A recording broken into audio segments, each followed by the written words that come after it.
This call is now being recorded. Yeah. What's up? How's it going, You know, I'm out here, doing things that only cream can fix, apparently. Yep. According to you. Yep. But, just kidding. Yeah. Yeah, I'm like, what the fuck?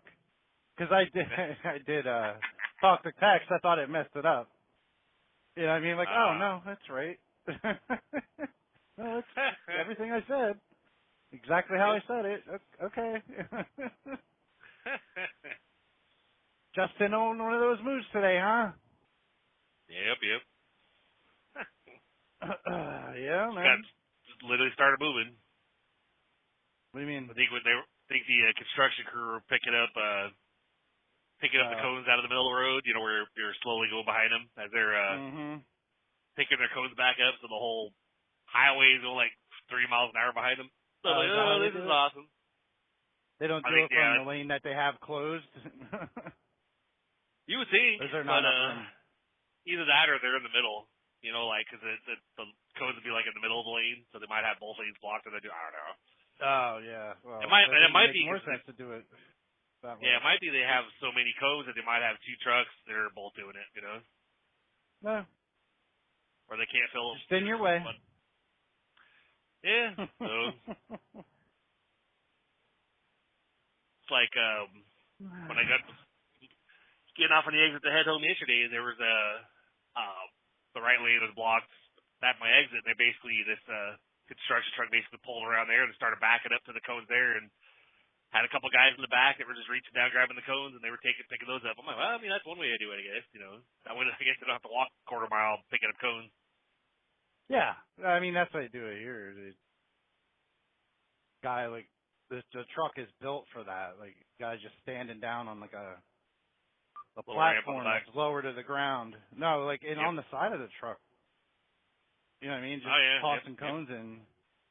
They do it to lay them out that way too. Yep. There's like a special stairway that goes down to like, middle of the tires or whatever, so they can just, they don't have to stand. Yep. They're still inside the truck, and they don't have to like lean out or anything. And just, bloop. Yep. That's right. That's the sound it makes when the cone hits the floor or the macadam there. It goes bloop.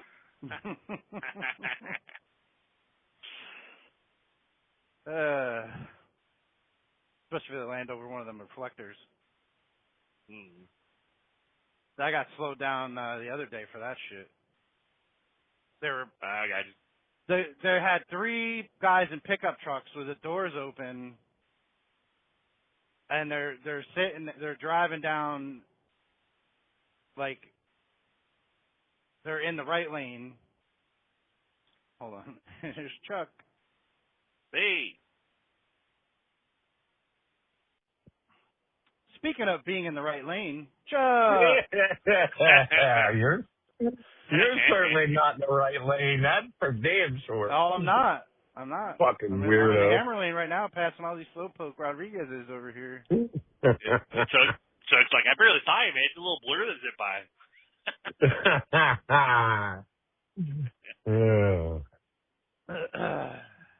How's it going, how's Buffalo?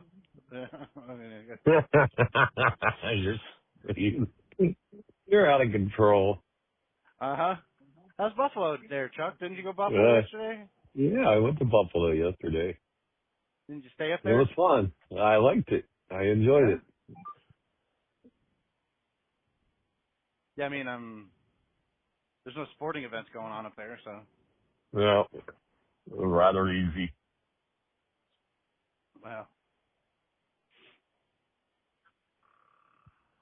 Got to go up there during the wintertime and get stuck.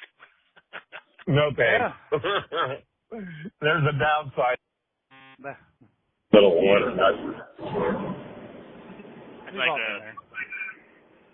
I know when I was with Cohen, like the last couple months I was with him, I think. I remember going up that way I think I was going to that BJ's in Yuxbridge. Right. Yeah, because that's where when I went to Buffalo, it was from Uxbridge to BJ's Wholesale. That was when I got that one ticket for getting on the throughway when it was closed. Because I got stuck at that TA, or there's like a TA and a flying J right next to each other that I kind of got stuck at literally for 4 days until they finally opened the interstate back up. Sitting there going, nope, still closed. Guess I'm sitting here for a minute. That was fun. Sitting there unpaid for 4 days, Chuck. Yeah.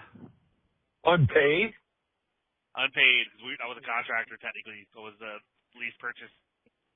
Jeez. So I was He's not rolling, he's not making money. Yep. That sucks.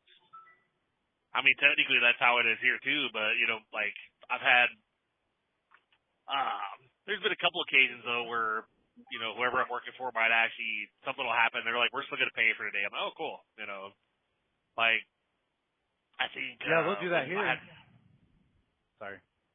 No, it's all good. I think when I got the DOT physical updated, got my med card, whatever, it was updated with the state, it was updated with DOT, but FedEx hadn't updated it with corporate. And so I was literally dispatched. I think I told you about this, Dave, too. You did. I got dispatched to St. Louis. I get to St. Louis, and then they can't dispatch it back because it's not updated in the rec. Like, it's after midnight. They're like, yeah, we can't dispatch you. You're like ineligible or you're inactive. And I'm like, what are you talking about?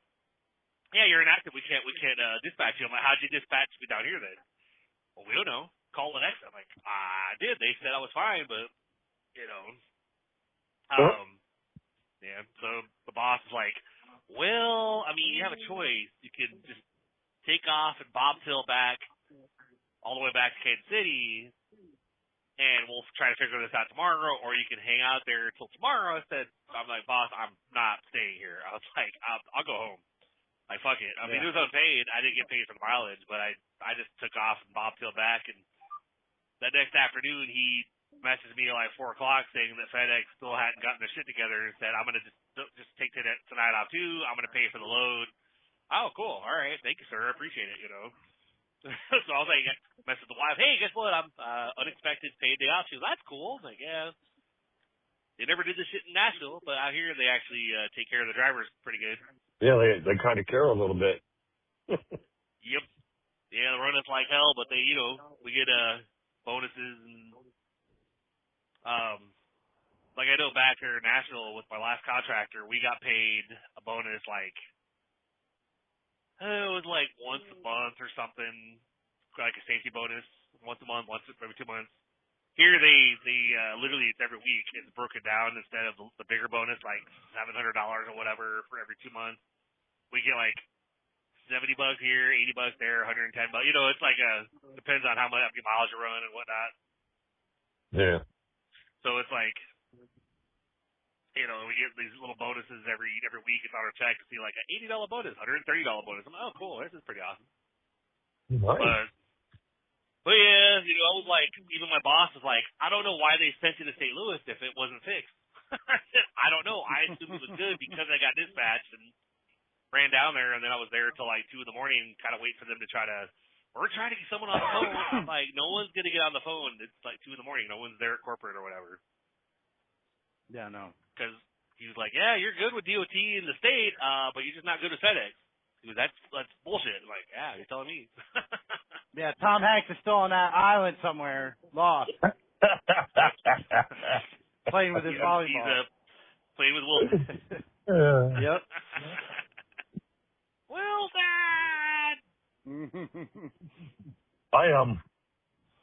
I got stranded down in Virginia Beach for 3 days because of snow and ice. 95 and 695 and all that shit was closed. They don't deal with that shit down there, so. And I got paid $100 a day that I sat there. Wow, making the big bucks. That was, no, I mean, it wasn't big bucks, but. Yeah, it's better than nothing. It's better than nothing. Yeah. And, I mean, I think my contractor here might actually, if we got stuck somewhere, I think they would probably do something. But anytime we've had weather come through, we know about it ahead of time where they got the forecast coming like, oh yeah, 6 6 to 12 inches, 12 to 15, So they plan ahead. Like, I got called on a Friday when the storm was going to come through Saturday afternoon and, basically shut everything down until Monday. He called me when I got home Friday morning before I even got home and was like, Will, are you planning to run tonight? I was like, I was planning to try to at least get through tonight. I don't know about tomorrow since the storm's hit tomorrow. He goes, well, I was thinking if you go to St. Louis tonight, because it's supposed to hit by midnight tonight. I'm like, oh, really? He goes, you're probably going to get stuck in St. Louis for 2 days. I was like, yeah, fuck that. He goes, so I'm telling all my drivers that I would recommend we just park the trucks for the weekend and pick them back up on Monday because I'd rather be safe than. I was like, I'm not going to argue with you. I was like, I'll take a long weekend. That's fine. Don't have to tell me twice, Yeah, we knew. We knew when we left that there was a chance we were going to get stuck down there. It was, 2015, 2016, when we got all that snow? Yeah. Yep.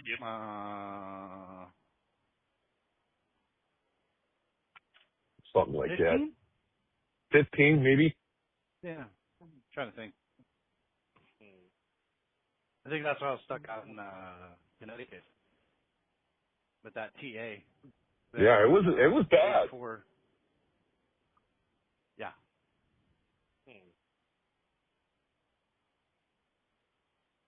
Actually, Virginia Beach wasn't so bad. They didn't get all that much, but 95 to, all the interstates were closed because the farther north you got, the worse it got. So we couldn't go anywhere until it was all cleaned up. But they paid us $100 a day. Like, I remember back then with Schneider ending up at some of those travel plazas not far from the experience wherever our closest yard we had there, and I'd go to the travel plazas and they have that little tunnel shoveled on the sidewalk all the way to the door, and you had like snow like a shoulder length high beside you as you're walking into the it's like holy shit. I'm thinking I'm walking through this tunnel to go inside the building here, They had machines on 270 on my way back once we were able to get going that I'd never seen before that had snow packed up on the shoulder. Then they're higher than the trucks. I mean, that's what it was like in Connecticut. There was a Swift truck like stuck in a drift or something, and the snow was like up to almost the top of the fucking trailer because they were trying to clear the ramp. You know what I mean? It was just piling the fuck up. Yeah. It's like a trench. Yeah.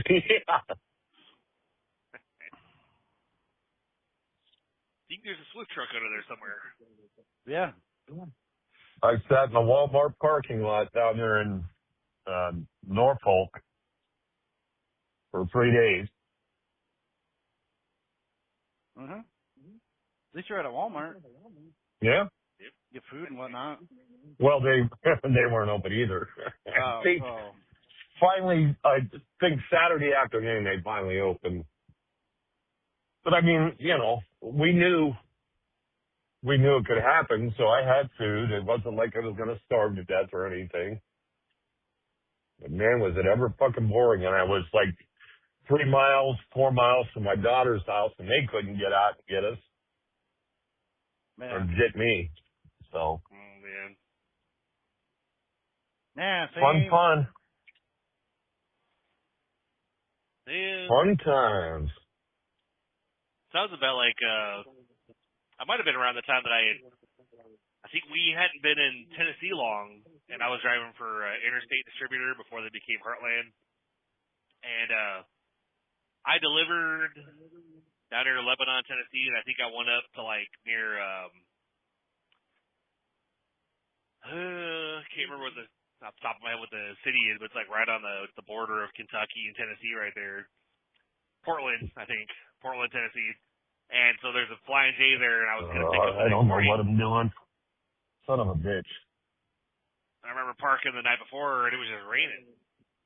And I woke up the next morning, because I had my it wasn't even really cold the night before either, but I had the curtains over the windows, got up the next morning and basically had a message saying your load's been canceled due to weather, and I'm like, what the fuck are you talking about? And I look outside, there's fucking like a 6-foot snowdrift against the side of the truck, and like I'm barricaded in, like there's trucks parked in front of me.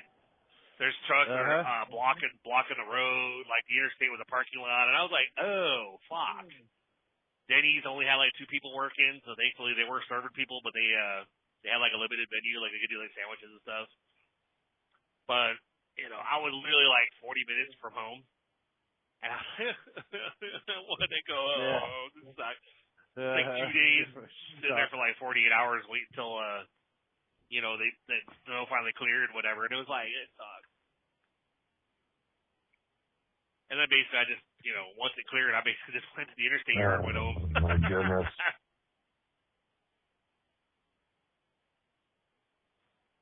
You got this, Chuck. We believe in you.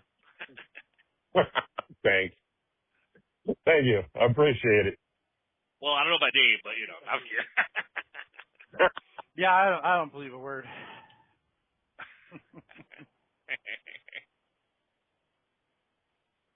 All hail, great Buffalo. You're a fucking weirdo. Mhm. Well, I had to get your attention somehow this morning. Well, that did it. That got it. Yeah. Well, you type in Buffalo to images, and that's the second thing that comes up. The Buffalo sticking his head in the window, trying to lick you. I mean, I gotta send it. It's got to be that one. It can't be just like you a buffalo across a field.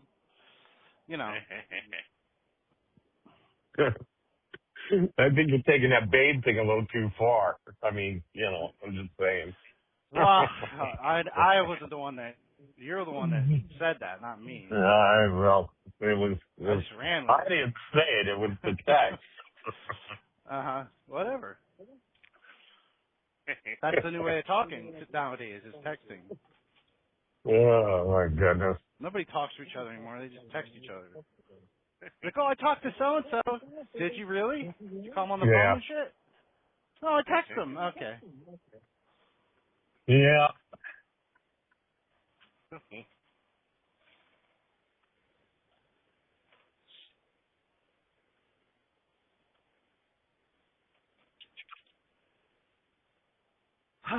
Yep.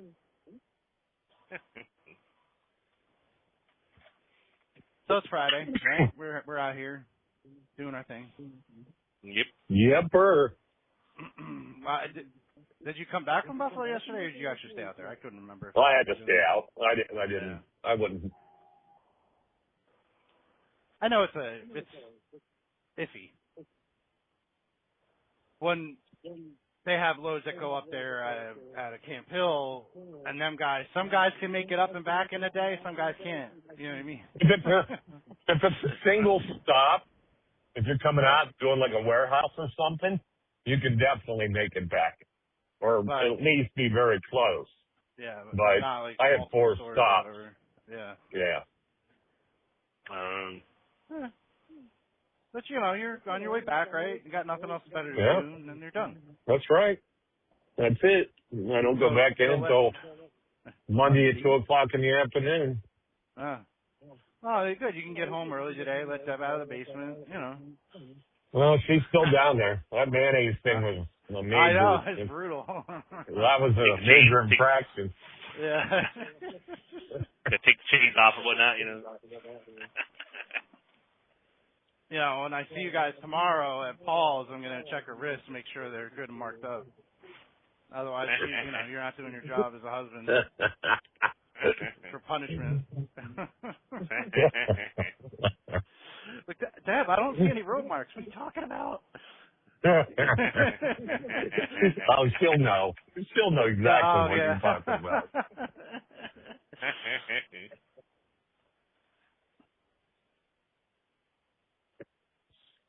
That was like a cardinal sin. Usually I leave water and food down there so she can at least eat. I'm not even feeding her. Yeah. We were dry fucking turkey sandwiches. Fluffernutters. Yeah. There's a couple dry, so there's a couple salty. There's a couple saltine crackers on the washer, but I have her tied up where it's just carry just a fingertip reach, and she can't reach them. So No, just give her a whole pack of saltines with no water. I'll fucking torture somebody. They're eating chalk.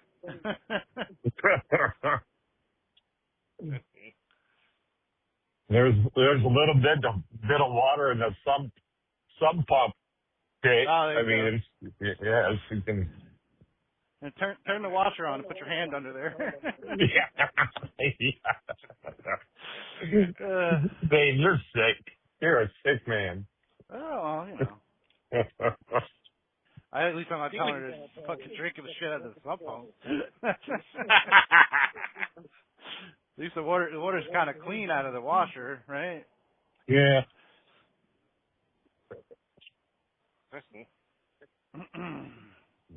Sure. I taught her a lesson. I mean, tell you. Don't put mayonnaise on my damn sandwich. Gotta get that Miracle Whip. Huh? Oh, no, not Miracle Whip. Hellman's mayonnaise. That's it. Hellman's? All right. Hellman's. Yeah. I like Hellman's, but I've been on this Duke's kick. What is it? Duke's mayo. Nah, it's got a tang, It's too salty. I think it's too salty. I don't like Duke's. Okay, well, I do. My wife's on that Duke's as well. I don't really care. Mayo is mayo for me, But it's not. No, it's not. It's all the same. No, it's not. Miracle Whip's not even mayonnaise. Nope. No, I was saying all mayo is pretty much similar for me. It's like I don't really see much of a difference. It tastes different. Hellman's is by far the best. Yeah, you take out the Hellman's and bring out the best. I think that's how it went. Something like that. That's it. Something like that. I think we just made a commercial, Dave. Yeah. Hey, you had the wrong line of work, Dave. I know, right? Too bad that was their slogan like 20 years ago. Yeah, right.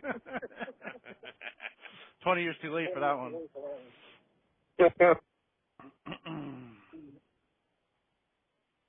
I don't know. There's a lot of people that do like that Duke's. But yeah, I wanted to get a big jar, and they didn't have any. They're all gone. So I had to settle for the little one. Now, if I'm making like a pasta salad or something like that, yeah, I'll get Hellman's because that's just better. But man, thicker, Yeah. Duke's is a little watery. That you have to bring that in. I don't know. But sometimes you need a little change up. Yep. Little off speed pitch down the corner. Yeah. So you swing at it, look like a fool.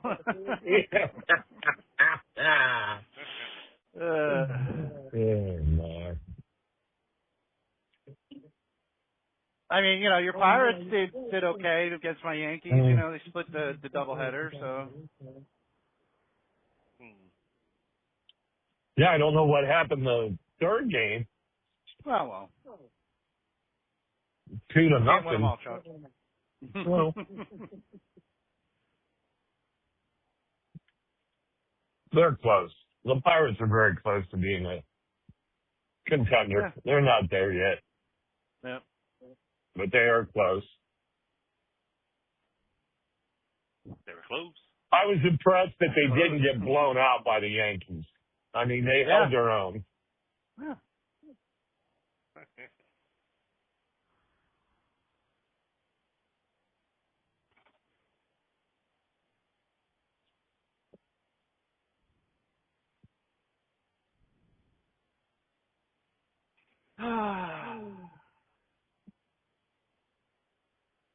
But did he hit you? It was close. Oh, I'm here. There's the house. It was close. Yeah. It was Chuck close. Yeah. Chuck. Have you talked to Logan recently? No, I haven't actually. No? And he keeps posting, like, weird shit in our group chat. I know. I like the kid, but he's a weirdo. Yeah. I mean, it's no It's hard to Buffalo talk liking to. you, but whatever. At least I had a context to that, you know. And Damn, it's cold up here in the mountains. Yeah, that's a little chilly this morning. 50 degrees. Yeah. That was like 58 in Harrisburg, but whatever. Still, you know, I had to turn the air off, you know. I'm up here on 86. It's cold. Yeah. yep. It was nice though. No APU last night. No truck running. It was very pleasant. Yeah. It's like you were camping out. Yeah, I started Maybe you should, to. you know, spend some time in your camper. I should really. Fucking thing sat there all summer, hasn't moved. Mhm. Bring it to Paul's. Yeah, Like okay. his house is a campground. Yeah, because we're probably going to be leaving early tomorrow. Oh, I've got somewhere else I've got to go. Well, what time do you think you're going to be leaving so I know to show up after? What?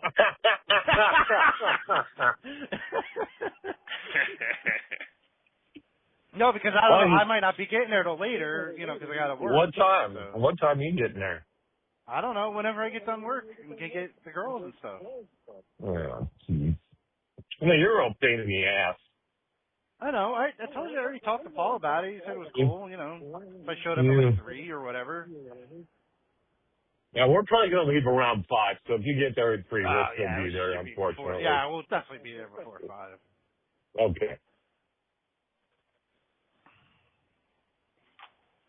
No, ever since, you know, we got this group together, I've kind of abandoned my other friends, and there's a party tomorrow. No, I know I didn't have to, but it's, I don't know, it's weird. I feel obligated. Conflicting. You know what I mean? Yeah. You do a little bit of both. But, yeah, that's exactly what I'm going to do. Okay. Yeah, exactly.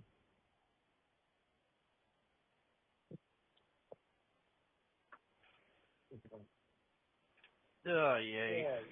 And I have a friend that is on the kidney transplant list, and it's coming down to, like, you know, the last minute kind of bullshit where he hasn't gotten the, or she, or. And whatever. He's going to be there, and I've got to be there. Yeah. It's not the one that I see the signs for, is it? It's not is it a local friend or? Yeah, it's a local friend. Yeah, 'cause there's a sign up. Whoa.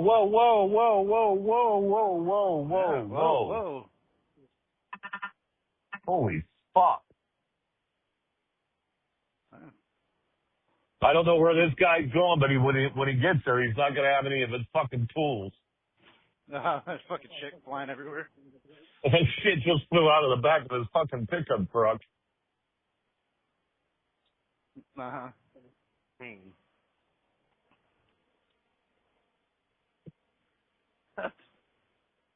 No, I can't. There's a sign, like, you know, like one of those lawn signs and shit. Like, no, it's not. Needed. Not that. No, that's not him. Okay. But I can tell you, if I could, You would do it, yeah. He's a very, very good person. And if I could do it, I would get tested and I would give him a kidney. Shit, give them both. You don't need them.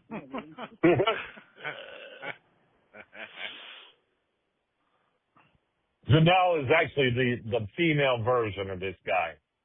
Oh, really? Yes. He's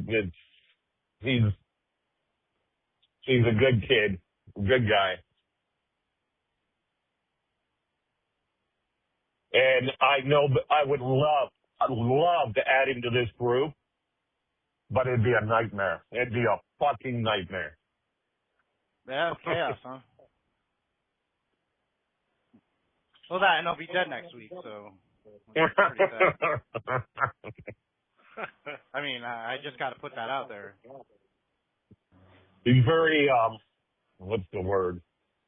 He fucks with me on a constant basis. To add him to this list would just be a nightmare. Yeah, everybody fucks with Chuck, so. Yeah. I've been trying to find it, Chuck.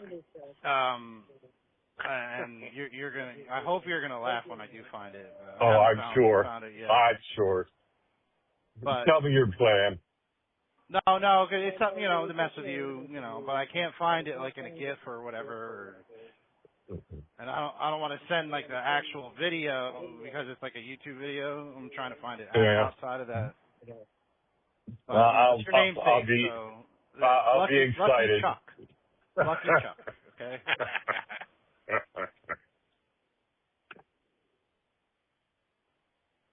This is already bad all of us enough. will be singing the theme song. This is already bad enough. I'm not adding this guy to the group. Yeah. I'm saving my sanity. Yeah. Sprinkle it out, Yes, Spread exactly. the love, as they say.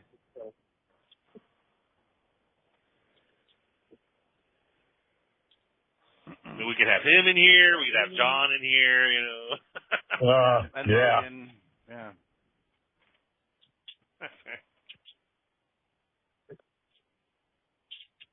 And then, everybody, it could be like a group therapy session. We'll have Jody on, Oh, yeah. Therapy. Therapy. I don't know. I don't think I'd call it therapy, actually, but, each their own. I mean, you say he's your therapist, so.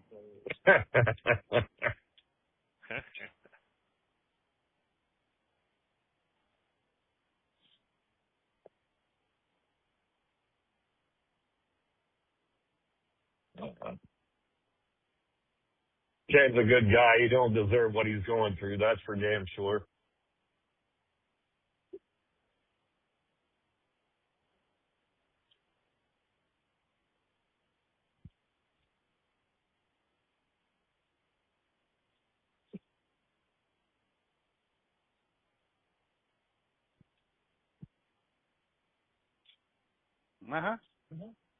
Just saying. We've been friends a long time. It's good to have friends. Yeah.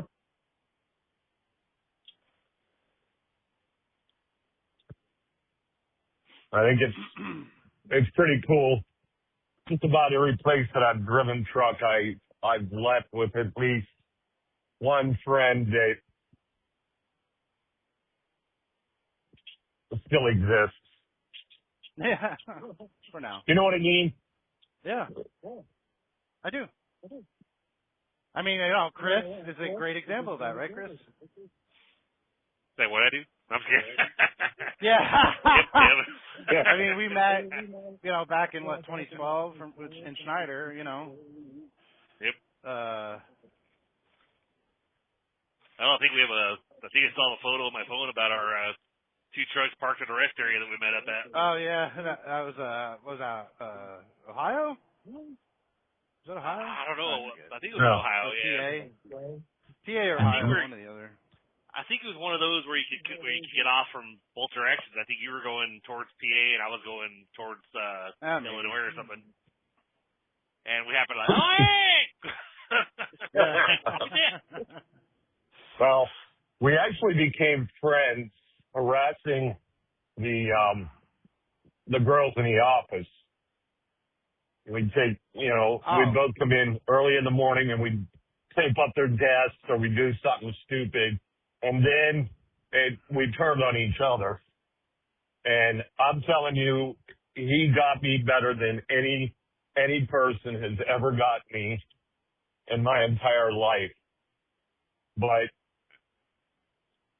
I took a box of paper clips and I dumped them all over the inside of his pickup truck. Okay? And this shit went back and forth for a while. and this is when we were at Hillendale Farms. So Sunday afternoon, I'm getting ready for bed. I got to leave to go down to Virginia Beach around 10 o'clock Sunday night. So I go in and I go to get in bed and I pull back the fucking blanket and there are fucking paper clips all over the fucking bed. What the fuck? Well, the Friday prior, I had gone up there to get my paycheck and Deb was with me. And while I was in the office, he came out and saw Deb, had never met her before, walked up to the truck and said, "Hey, my name's Ken. I need you to do me a favor." And he handed her a box of paper clips and he said, "When you get the opportunity, take these paper clips and dump them all in the bed." And he explained, we're having this. You had your wife dump them in your bed. He gave the box of paper clips to Deb, and Deb dumped them in the bed. I go in, like I said, I got ready for bed. I pull back the blanket, and the bed is just covered with fucking paper clips. I'm like, okay, this has gone on too long and too far. So, okay, he got me. That was good. I got to give it to him. That was the best. But I got in that Sunday night, and he hadn't got in there yet. And for some reason, he was the shop manager. So he left his office door unlocked, and I took all his fucking furniture and piled it in front of the bay door, the first bay door at the shop. And he came in and had to put everything back in before he could even get in the fucking door. But that was the best. I was like, how in the fuck? And I walk out the living room and I look at Deb and she's got this sheepish look on her face like, what? What's the matter? I'm like, yeah, fuck you. It was pretty cool. He's a good guy. I didn't do anything. Yeah. What do you mean? And we've been friends ever since. And this was probably 2013, 2014. We've been friends a good while.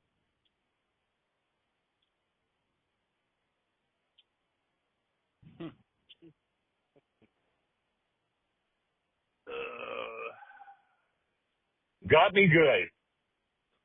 Yeah. Okay, dude, I let you on the highway and you're just going to hang out next to me? You're a fucking moron.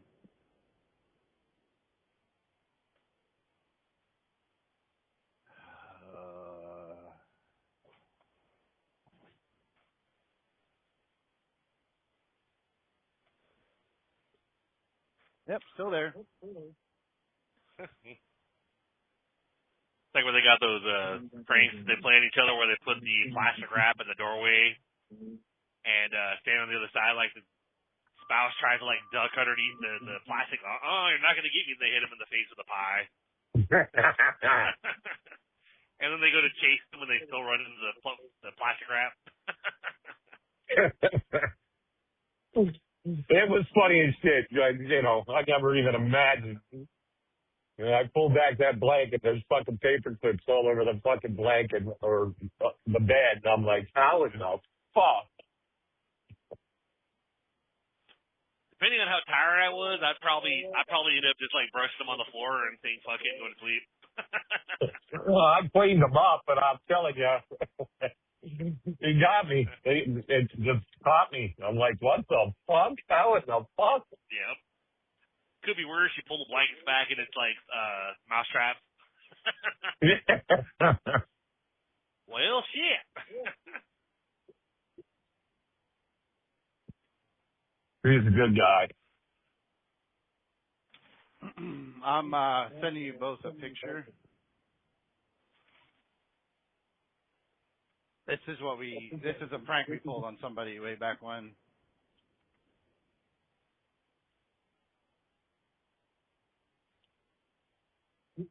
Talk about paper clips. That's fucking child's play, Chuck.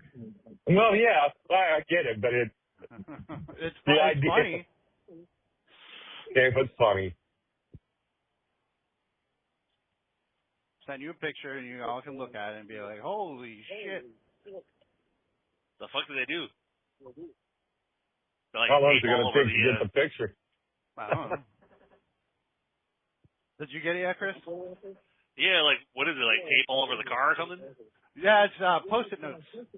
Oh. The whole entire vehicle That's covered in old. Post-it notes. That's And old. he saran wrapped the fucking tires. Yeah. Wow. They went above and beyond on that one. Yeah, I might actually, shit, I gotta look in that Well, same I didn't album. get I it. might have Come on. another one where a guy was told, this was at the firehouse, that was at the firehouse too, he was told not to park his car there when he went on vacation. He did it anyway. So this is what we did in return. Yeah. I think that's in the same album here. Let me see. I'm up Yep. on. Yeah, it is. This is all on my I'm up Facebook, there. by the way. This is all on my Facebook. I'm up there on 15, so I'm not like service. Okay. But No, you'll get it eventually. yeah, eventually.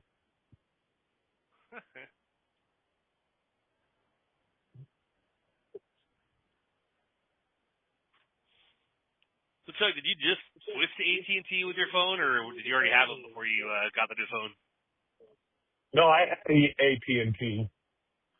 But did you have it Here's before, the or was problem.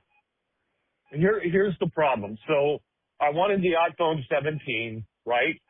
So I set it up that I wanted to go into AT&T and get the phone and have them set it up because it is a pain in the ass if you don't know what the fuck you're doing. Well, none of the AT&T stores have the iPhone 17 Pro. They can't keep them in stock. So, you got to order them the chances of finding one in the store are impossible. So they sent it online and I set it up myself. And I got the phone and I had like 45 minutes before I left to go to work. So I'm trying to get this fucking thing set up and it just didn't work out. And shit didn't get downloaded right. It was just a fucking mess. Yeah. I ended up going to AT&T. What I should have done is waited until I got home the next day. Yeah. And then because I ended up going to the AT&T store anyway because I didn't know what the fuck I was doing. Yeah, we had some of their reps knock on our door the other day before I was getting up to get ready for work. Because we switched from their internet a while back. We went over to the T-Mobile tower, the little 5G tower that you can get, where the rate stays pretty much the same. Like doesn't really go up or anything, and pretty good service, pretty good fast service, even though it's not necessarily like the 1 gig, whatever, it's the 5G tower, but we stream and everything, so like everything works. But we just got our cameras set up like for like the past week and a half, and this is like a couple days back. And so they rang the regular doorbell and not the Ring camera doorbell. But I was still in my shorts, hadn't really got dressed yet, was sitting in there in the bedroom, and I heard the wife actually go down there and I was like, I wonder, so I brought up the Ring camera on the app, and I was like listening to what they were talking about. They were asking about me. He's like, "Yeah, is your husband in it all?" And Aaron's like, "Oh yeah, he's up in bed, like he works nights, so he's probably getting up soon or whatever." Oh, okay, well, would be a good time or whatever. And I thought about coming over the little, hitting the little microphone talk option to talk to the camera. I'm gonna be like, "Fuck off!" Yep. So I have to run my FedEx shirt really quick. I still had it's like my sleep shirts on. I throw in the FedEx shirt, and I keep walking down there. They're, "Oh, here he is. Hey, how you doing, sir?" Trying to talk us into like, "Hey, so we have a great deal like to offer you for internet, whatever." And I'm like, I let them do their spiel, but I was like, "Look, I'll be honest with you. I was like, we left AT&T, and we're probably gonna leave with phones eventually, because we had a bad experience. They're like, what happened?" I'm like, "Oh, the guy that signed us up got us to switch over from Mint Mobile." and he told us it was gonna be $100 a month for me and my wife, and the first bill was fucking $400. They're like, what? I'm like, yeah. Then told us they didn't add all the discounts. You're gonna get like a bunch of credits. You're probably gonna have a zero balance for like a month or two. And I was like, we didn't. It was still $300. And they're like, we're really sorry. I'm like, yeah. So I think we really like our T-Mobile service with our internet. So I think we're good. But I appreciate you guys coming by. Like. They try to talk into that. It's going to be this much for this long. Yeah, but then your bill's going to double. Because, like, like, yeah. I think we'll stay. I had T-Mobile for the longest time, and the problem that I had with T-Mobile is out in the Midwest, I had no service. Once I crossed Indiana into Illinois, I lost complete service. Yep. And I used to go to Paris, Illinois on a regular basis. So I'd get to Paris, Illinois, and it'd take, 3-4 hours for them to load the fucking truck, and I would have no service. Oh, yeah. That's bullshit. I think so I switched. No, go for it. Go ahead. Go ahead. No, I think they're probably better now because they actually absorbed Sprint. Yeah. So. But for some reason, T-Mobile for the longest time didn't work out there in the Midwest at all. Yeah, I think when we lived in Iowa, we had T-Mobile, but they were when it would come up on our phone, it would show up as a different carrier, like because they were piggybacking off of their stuff. But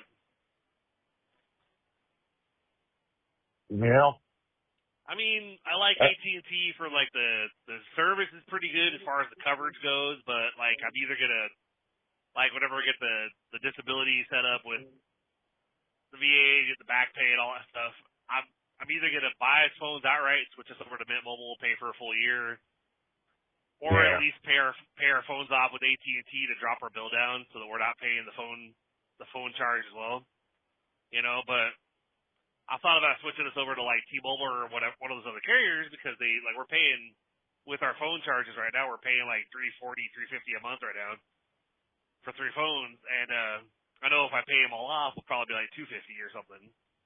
But I'm pretty sure I saw T-Mobile and Verizon are both like for 3 lines at $160 something that they were saying for like your. And I'm like, okay, well that's not bad, but with our credit, we can't get approved to finance phones with them without paying a good percentage down. Right. $1,200 phone, we want $900 up front, then we can finance the remaining $300. Like, yeah, well, fuck that. It's amazing how much. Yep. It's amazing how much these fucking phones cost. Yep. Hang on, guys. Okay, so Dave, how do I do this? How do I merge Janelle in? Tell her to call me.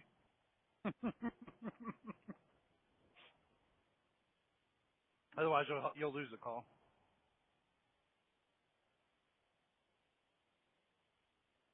Dave's in control, man. She'll be like, oh. She should know better anyway. Yeah, but she doesn't want you to have control, Dave. I know. Nobody does. Did you get that second one? Yeah, I haven't looked yet.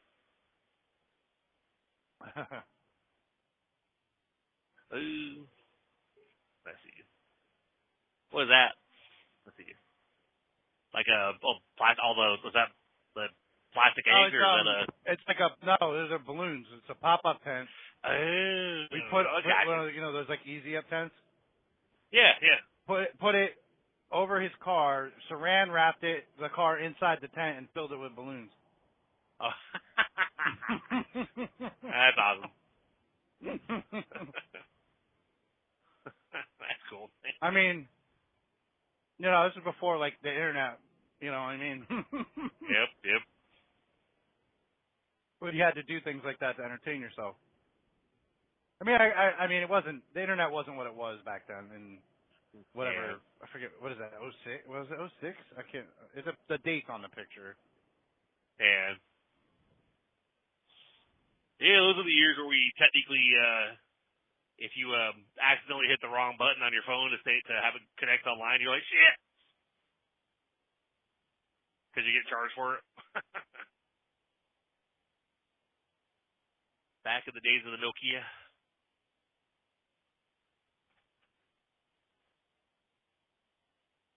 Yeah. Well, it was a digital camera that I took those pictures on. Ah. You know what I mean? With like the memory stick and everything, and Yep. then you put it in your computer, and then you upload it to Facebook. We still actually got some of those hardcore digital cameras. Cause Zoe's all she's into the vintage stuff that we can get from like the old camcorders and whatnot, you know. And she's got like a record player and. Oh yeah. Yeah, those are like they were making a comeback a little while back. You know, people getting record players like with USBs and everything, and Yep. you know, buying up records and stuff. Yep. It's pretty cool, you know. I think she picked out some like random records out of like McKay's or whatever down there in Tennessee, and you know, we just put the record on to see what it was because we wouldn't recognize the name of the artist or whatever. It'd be like some kind of random rock or whatever. And we're like, oh, this is actually not bad for a $2 record. Mhm.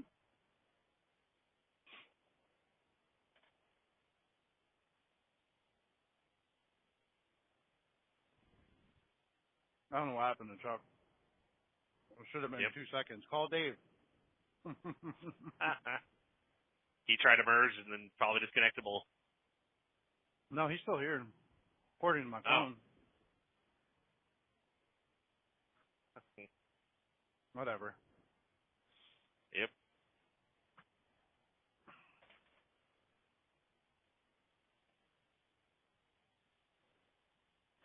It was chatting to Rico earlier. I guess he was actually, because when he sent me his book one, I went ahead and sent him my novel and whatnot, you know.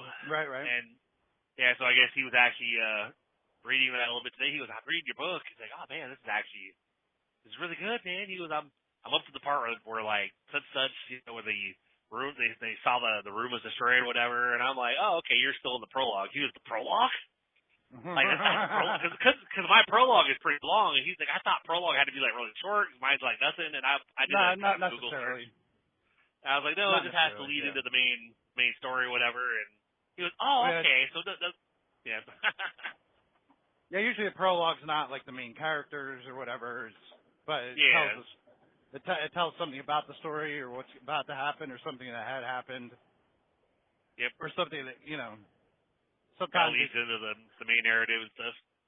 Yeah, sometimes it's what had, you know, it hasn't happened yet in the main story, but kind of give context of what's going on in the main story. It depends on what, you know, it could be a bunch of different things. And, you know, generally it should be, you know, a couple pages or whatever, but it really depends.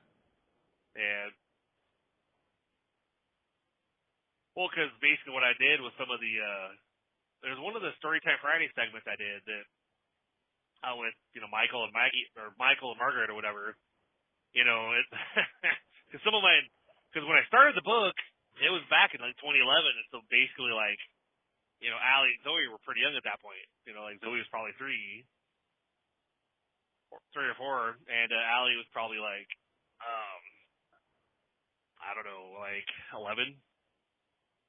Mm-hmm. And so in the story, 2 of the characters are based off of young Allie and Zoe, and then of course some of the other characters from the prologue with completely different.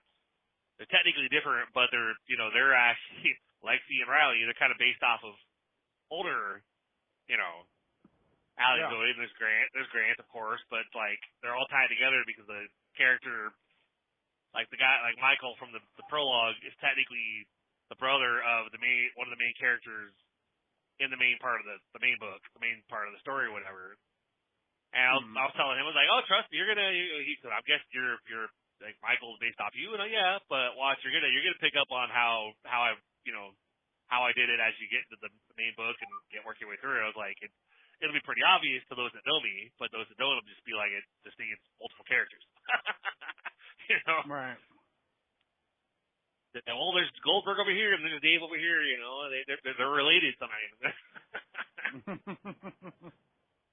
Yep, Chuck got lost. Yeah. back on the conference call, Maze. He's following that fucking buffalo path, to get back to civilization.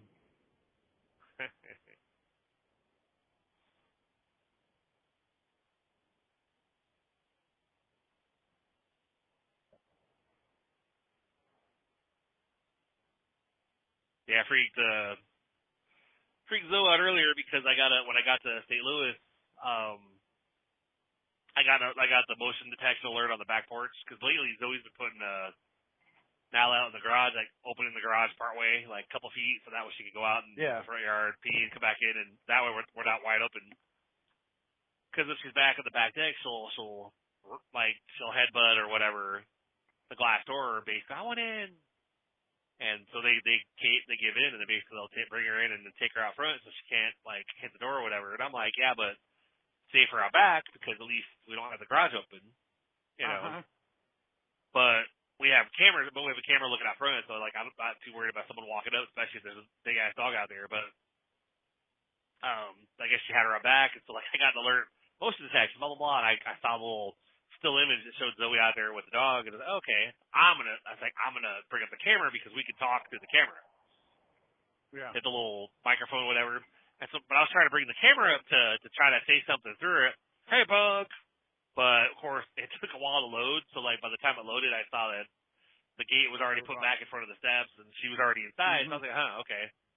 So I had the camera active, and I still said something to the camera, like Nala, even though I knew she was probably out there. And then I went ahead and disconnected. Of course, I said something in the chat. I was like, yeah, I tried to bring up the camera to say hi to you guys or whatever. And she goes, I wondered why the light stayed on when I came back inside. I thought maybe you picked up some motion or something. A motion of something out there. And I was like, no. I was like, it didn't connect right away, so I don't know how soon you had gone in or whatever, or how recent.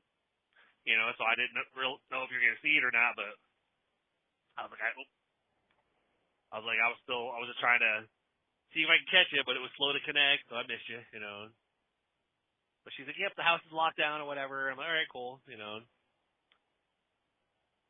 that's wild. Yep. So I messed with Nala though, like, cause I guess if Erin works in the morning, she'll take Nala out to go, go to the bathroom or whatever, and then she'll send her in there with Zoe in her bed or whatever until I get home. I'll still leave her with Zoe because if I bring her with me too early, then she wakes me the fuck up after a couple hours, and I'm like, I gotta go sleep. So I send her in there with her, so she'll get up late. I'm like, whenever you get up, just take Nala out to go potty or whatever, and then if you want to send her with me, that's fine. But that way, at least she doesn't come in. She's more likely to not wake me up like an hour before my alarm if she comes in there a little bit later. Well, I gotta go outside, Dad. I gotta go outside. Oh, no. Lay down. Go sleep. We'll go in an hour. I'll pee on you. Fine. We're going. But, so I guess yesterday morning, I guess, Erin was getting ready for work. And she goes, I took her out to potty, so she's in there with Zoe now. I'm like, okay, cool. And then she's being a butthead. She's gone outside 3 times, and she goes out there and just drizzles and comes back up. And I'm like, because she, go down there and mark and then come back up. And I'm like, Nala, go down there and quit, quit messing around. Go down there and actually go to the bathroom, and because she'll go pee and then we'll go back in, and then it'll be like an hour later she's walking on me, and I'm like, you got to go back outside. She'll go out there and poop. I'm like, why didn't you do this earlier? It's like, because I didn't have to go an hour ago. So she's like, she's outside. She'll be outside until you get home or whatever. All right, that's fine. And she'll like to hang out below the deck, but I brought up the camera and hit the microphone. Not a girl. All of a sudden, she's up on the deck, walking circles, howling, woo, woo, woo, hitting the door, and I'm like, I'm not home yet, now, girl. I'm on my way home. I'll be home in a little bit. Woo, woo, woo, woo. like whimpering and whining like I'm inside talking to her. I'm like, I'm not there yet. I'll be home. I'm on my way. Lay down. Like freaking her out. And so I got home. She was all antsy, whatever, like jumping on me, like, where were you? You were talking to me. What the fuck? I don't get this. I can hear you, but I can't see you. Yep. You're not even inside. I can't see you inside the door. What kind of devilry is this? Human witchcraft. Mm-hmm.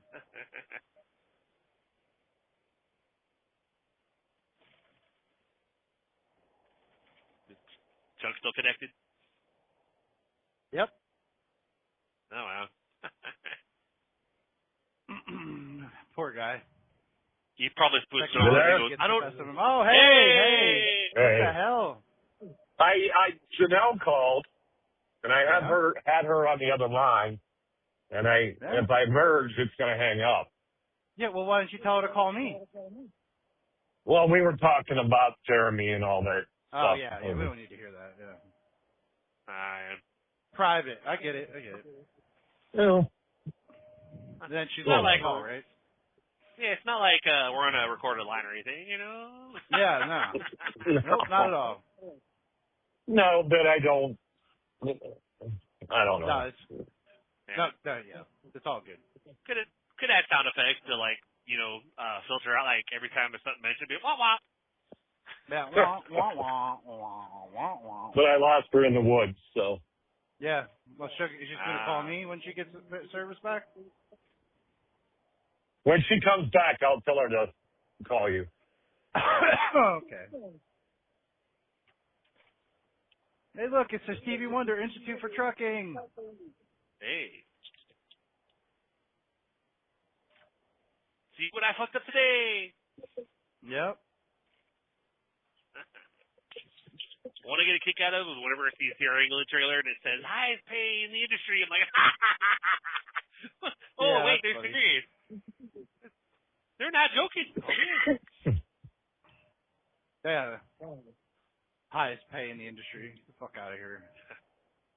High pay just to start. That's why I was living up cash advances when I drove for you guys.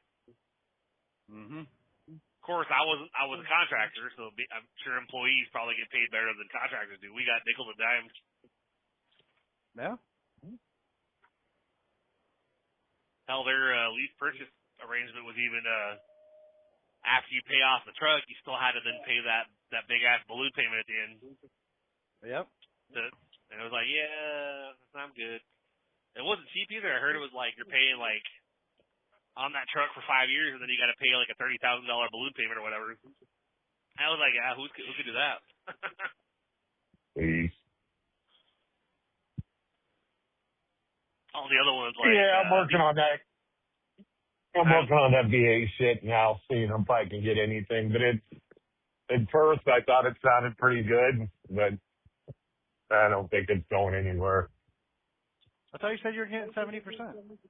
Well, the first person I talked to estimated around 70%, but the guy I talked to on Tuesday isn't so positive, and he said it's going to be a long, drawn-out thing, so don't get your hopes up.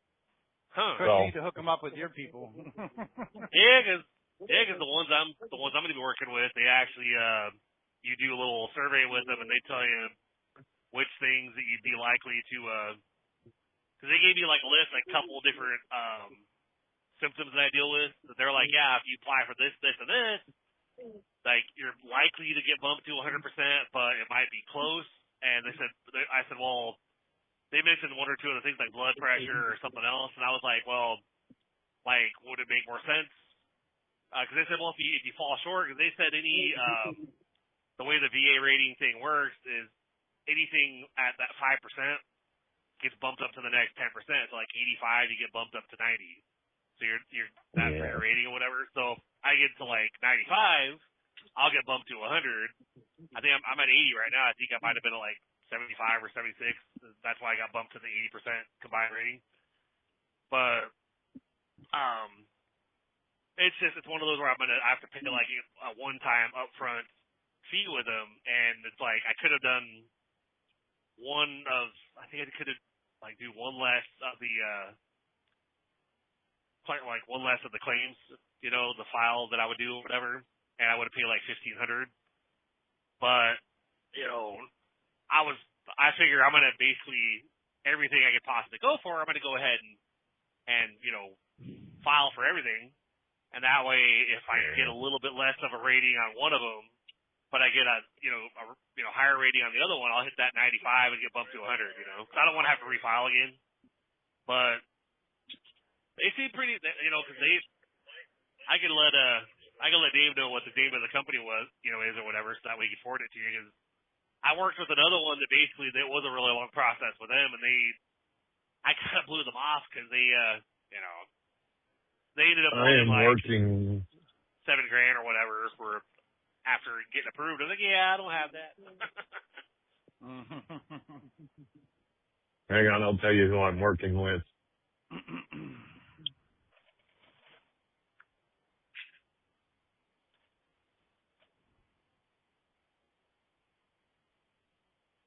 Yeah, whoever Chuck's with is, they don't get any money unless they get him something. Right, right. Yeah, but those, they end up hitting you pretty hard with it, though. Okay, Janelle's back. Hang on. Uh-huh. She was never here to begin with. She was here? I didn't know she was here.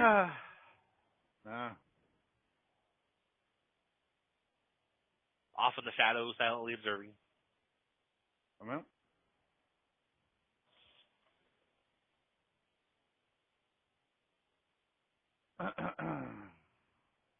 Oh, look at that. Is that Janelle?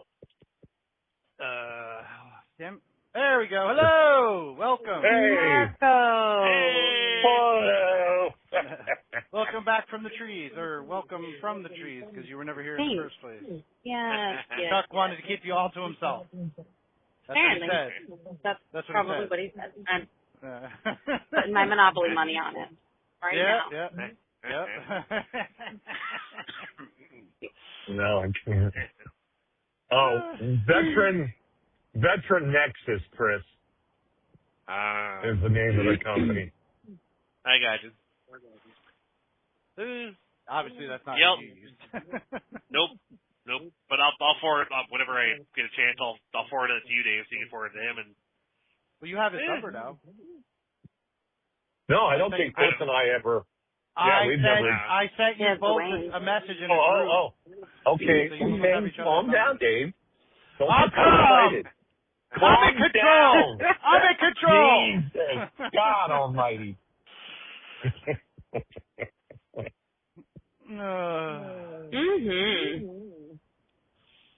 See what you've been missing there, Janelle? What's that? So see what you've been missing? Yes, Yeah, absolutely. right. Click. Starting to sound like we have Dwayne on the phone again. I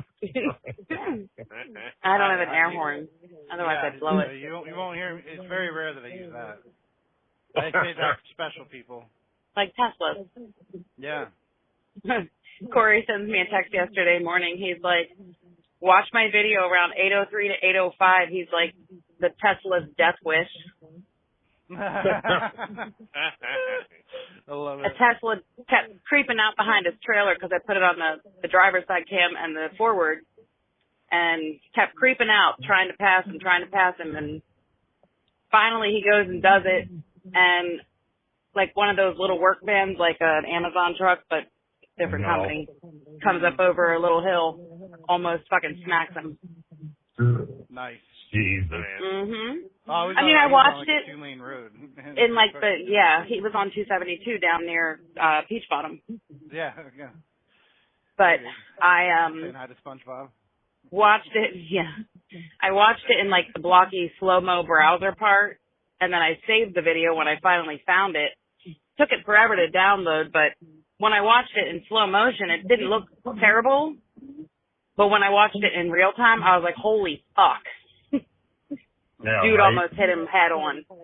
Damn. Yeah. And I'm sure Corey wasn't doing the exact speed limit either, right? He was only doing like maybe 2 over.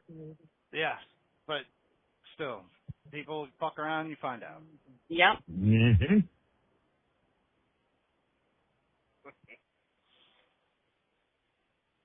Yep, even though the speed gauge doesn't exist anymore, Corey does not go more than like 2 or 3 over the speed limit. That's fine. Mhm. There's nothing Yep. wrong with that. He's doing, then I mean, these I fucking never got the vehicles out speed here gauge. that don't fucking pay attention to things like that. Yeah. When it's proceed at your own peril, Mhm. especially on a 2-lane road. Yeah.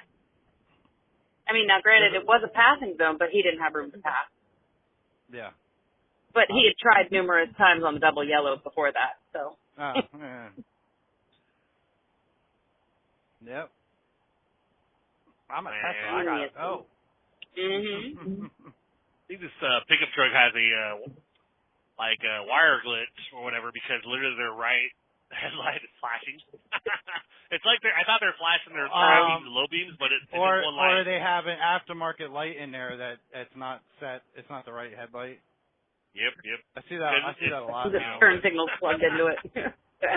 Yeah, because it's like high beam, low beam, like repetitively. I'm like, oh, what are you doing? Oh, wait, it's just one light. Yeah, there's something going on there. Or they put like an LED light in where a regular light should go, and it's like too much power for it or whatever. Yep. You got to get those compensators, when you get switch out from regular to LED. I had to do that with my tail light. You did, yeah. No, I didn't. They were LED, but that's what happened with Jess's car when we got her those LED headlights. They fucking didn't really work. Well, they had the ones built in, but it was still kind of weird, Yeah. Yeah, people just fucking think that as long as it plugs in, it's good to go. Yeah. Nope. I Nope, can't because say a according word. to research, the Ram was the Canadian model. You can get into the computer and change it, but American models, you have to take it to the dealer and have them reprogram from halogen to LED. So they can charge you $200 to do it. Yeah, absolutely. Yeah. Well, you know what? That Canadian model has the square wheels on it, right? Yeah. It's hilarious. Yeah.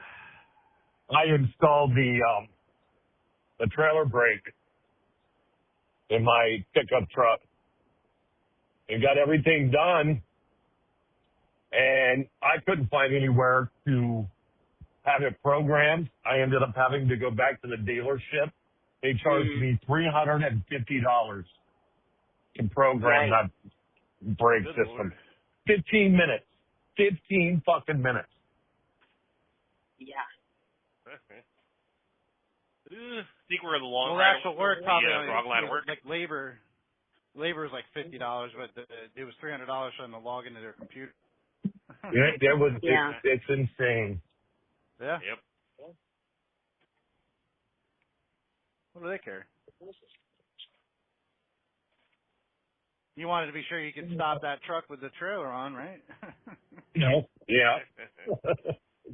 It helps. Oh, yeah.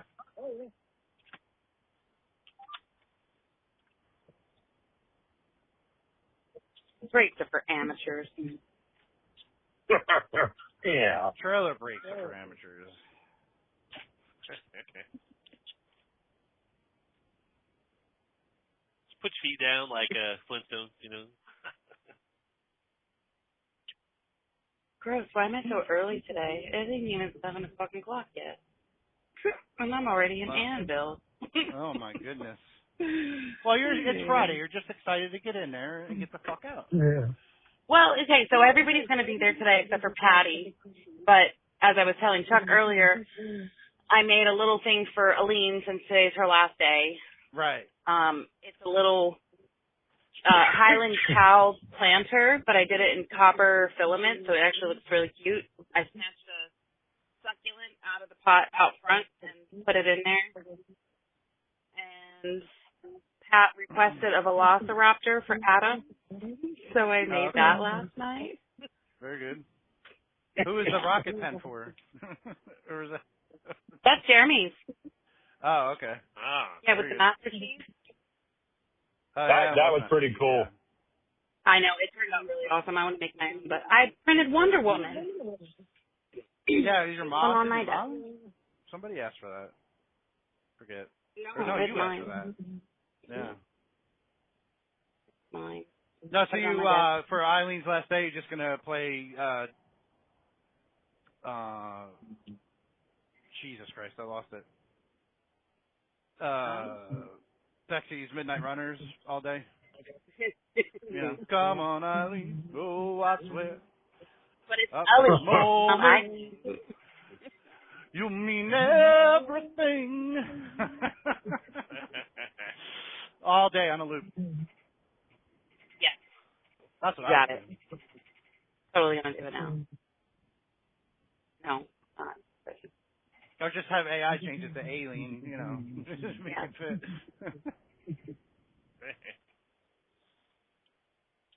Hilarious. Hello. Mhm.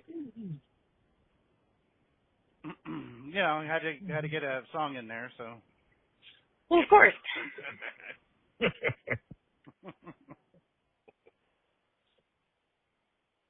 Wouldn't be Friday if we didn't. Uh-huh.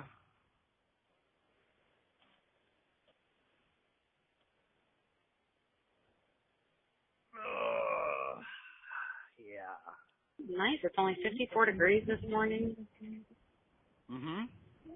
It's a beautiful morning. It's a beautiful morning. Oh my God, this is too much.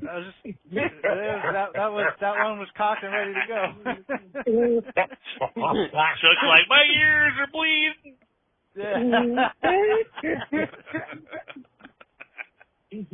That was good. Stop.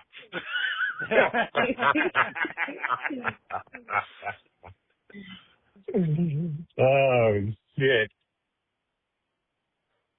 Yeah. Pure gold. Absolutely.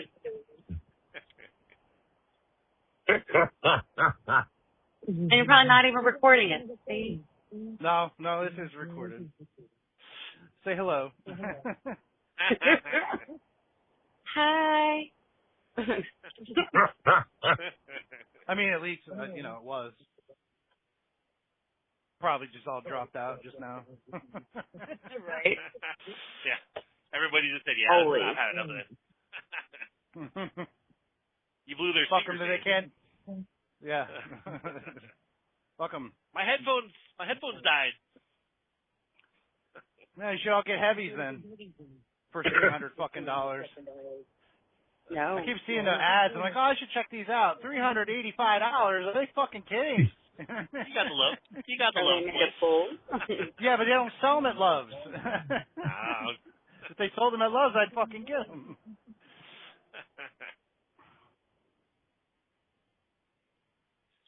And What kind are they? Headphones. They're not headset. Heavies. That's the name brand is Heavies. Yeah, They're supposed to be for like rock music. You know, they have Beats by Dre for like rap music. So, naturally. I'm surprised you guys haven't seen those. Ain't done seen them. And shit. Oh, I don't have time for all that. Yeah, I know. Neither do I, really.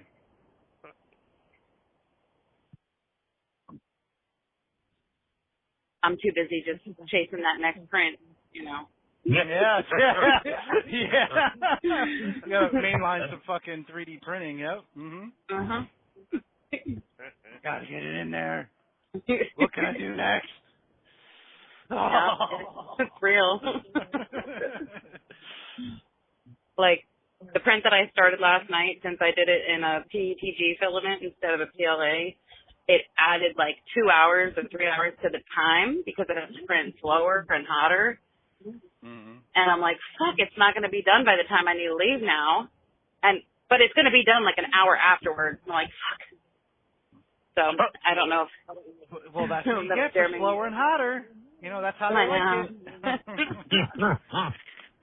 Well, it's taking forever. So I'm printing a laptop stand for my desk at home.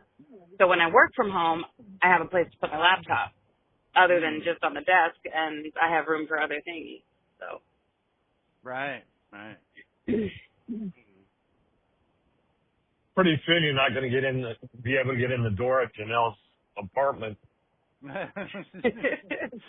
Should be on the next episode of Hoarders. It's all through approach. No. Stanley's going to be standing on a bunch of 3D prints. No, I'm going to make him that little fucking helmet. The little Viking helmet. Don't want to make that for him. Yep. You see, the Batman cowl is I think is funnier, but yeah. Oh, Batman. It's that cat. Yeah.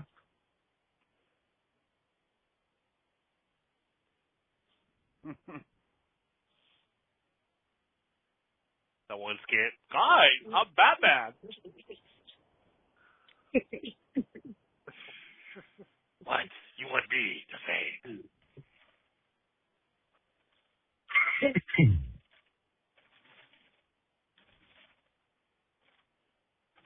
Sure.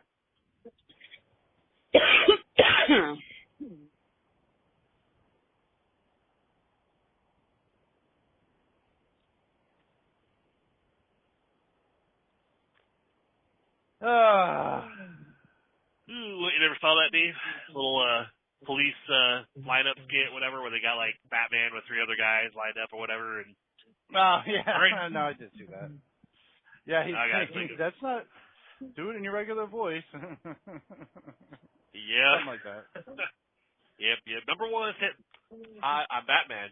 Number 2, I'm Batman. Number 3, I'm Batman.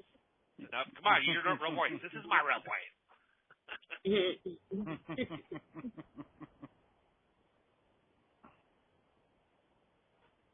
He speaks it like Spanish or something. He's like, "What? I can't have a little class, Batman. You don't have any class here, or you're a lunatic in hockey pads. I'm not wearing hockey pads. Why does everyone think I'm wearing hockey pads? I'm not wearing hockey pads. Do I look like a goalie? No. I'm whatever Gotham needs me to be, and that is I'm Batman. That's him."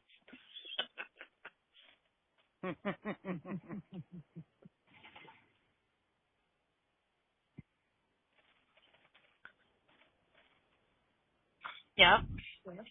No, the best one was with fuck. Just had his name. Patton Oswalt, where he's playing the Penguin, and he's like, they're like, he has a bunch of like thugs fighting Batman, and Batman's like, I don't kill people. Like, look at him. He's just sleeping. He's dead. His eyes are open. He sleeps with his eyes open.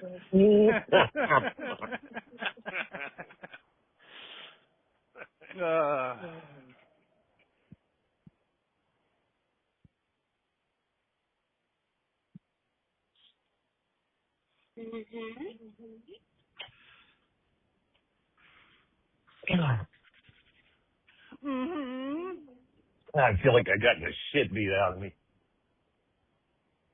Yeah? That beat you up last night? No, he was in Pulling all that shit off the truck yesterday. My back hurts. Manual labor got to Chuck. Yeah. Yep. You shouldn't do that. It's bad for your health.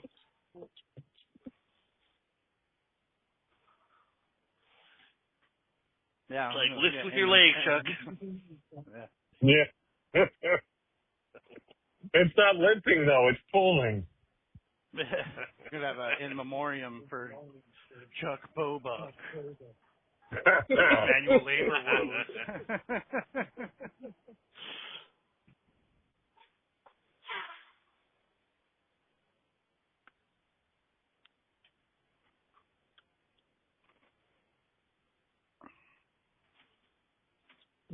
$75. Holy shit. People are stupid. Going through Carlisle, motherfuckers doing 75. Oh, that's Where the hell amateur numbers. Where the hell are you at? Oh, you're going 75. No, not me. I can't go 75. Oh. Go downhill. 4-wheelers. Go downhill, Oh, you yeah. can go 70, Oh, 75, yeah. 74. Right. But I'm in Colorado. There's no hills here. And they redid this road, but the shoulder's still not done. All it takes is a little look at your phone, and you're fucking off in the ditch.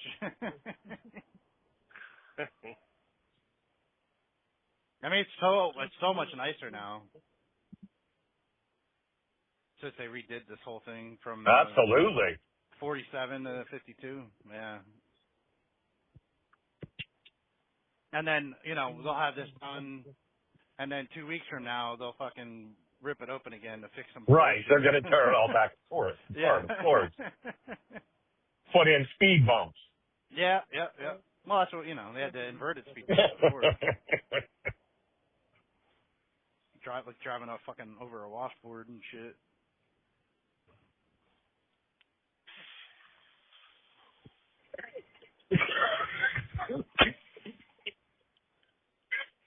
Yeah, but they officially they closed some ramps on my exit. So when I come to work, I have to go 81 south, back to 11 south, then get the ramp for 81 north from the other side. It's fun because they close the ramp to go the outside ramps. On a cloverleaf, they closed all the outside ramps.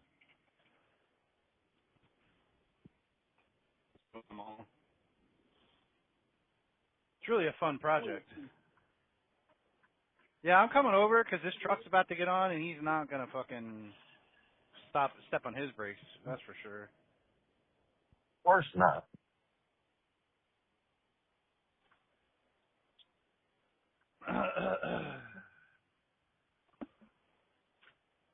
Janelle, you still there? Yep. Oh. Awfully quiet. I'm reading. She's at work, just sitting there waiting to go in because it's too fucking early. No. Mhm. Trying to see what else she can print in today. No, I'm actually reading this commercial vehicle inspector job ad. Oh yeah. $65 an hour mileage reimbursement, Monday through Friday. Yeah, I saw that. FMS. Yeah. Jesus Christ. That letters. FMCSA? Yes, that one. Yeah.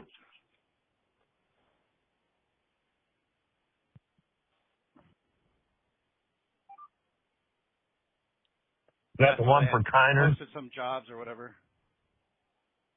Kiner's not around anymore, is it? Whatever the hell it is. Isn't it Day and Ross now?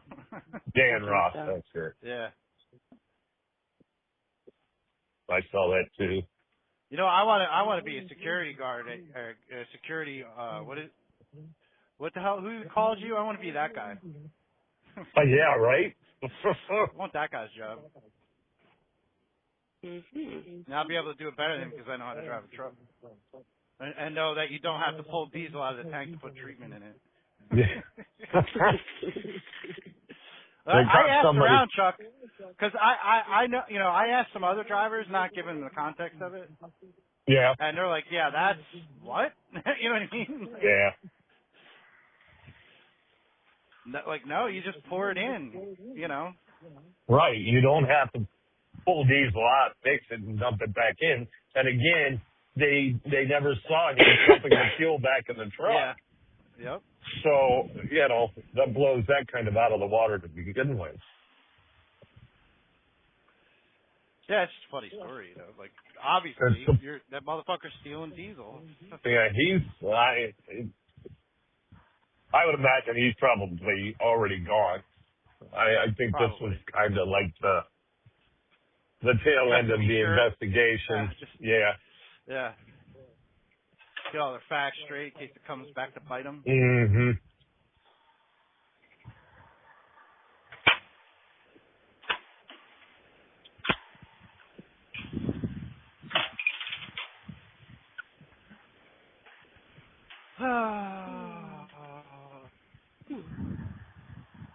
Yeah, sorry, that car sped up when you were trying to pass me. That's my bad.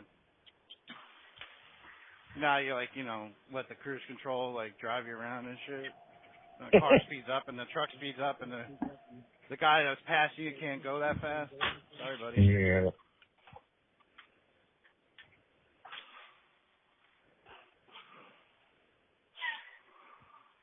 Because, I'm trying to be a good boy and keep my following distance, safe. So everybody out here is doing right. Everybody? Yep. Anyone? Yep. No? Yep, we're here. Anyways, I am Yes. here. Okay, well. All right. Have a good day. You too. See you all tomorrow. Later. Bye. Yeah. Have fun. Bye. Bye. Chris, don't be late. You better be there. Yeah, I'll feel like I'm going to teleport now in. with 5 o'clock when Chuck leaves. You guys got to make sure to open the suitcase, Yeah.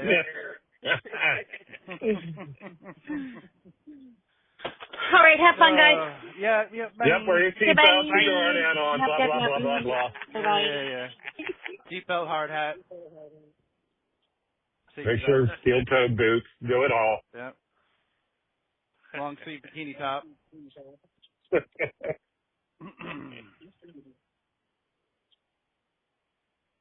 Although, Miles posted in our Boats and Hose group, somebody did like an AI thing of steel toe flip flops. It's hilarious. It's a flip flop with like a piece of steel over like the big toe. That's it. All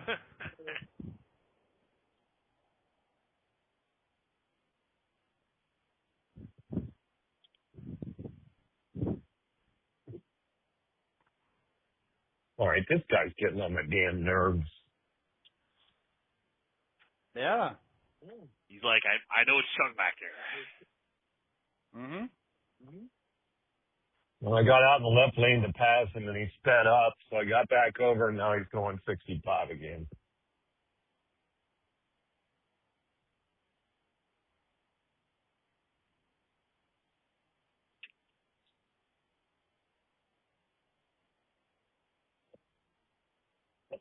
So I'm fucking around.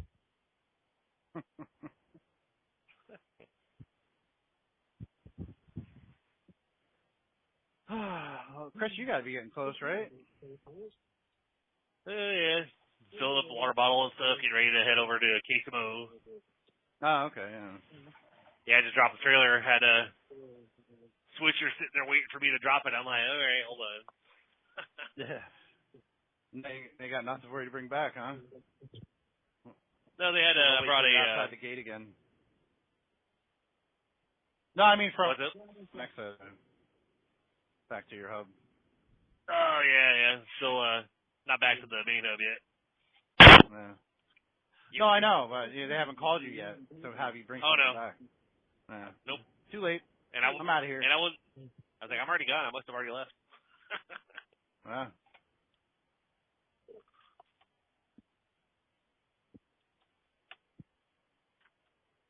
Why don't you slow down?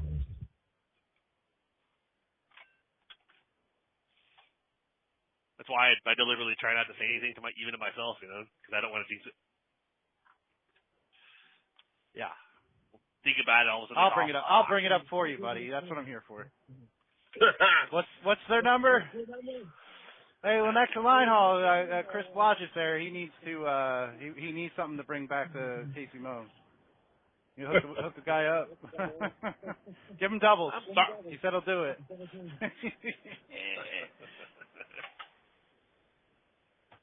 Oh man, the call got screened. Oh man. Yeah. Oops. Yep. Let's see.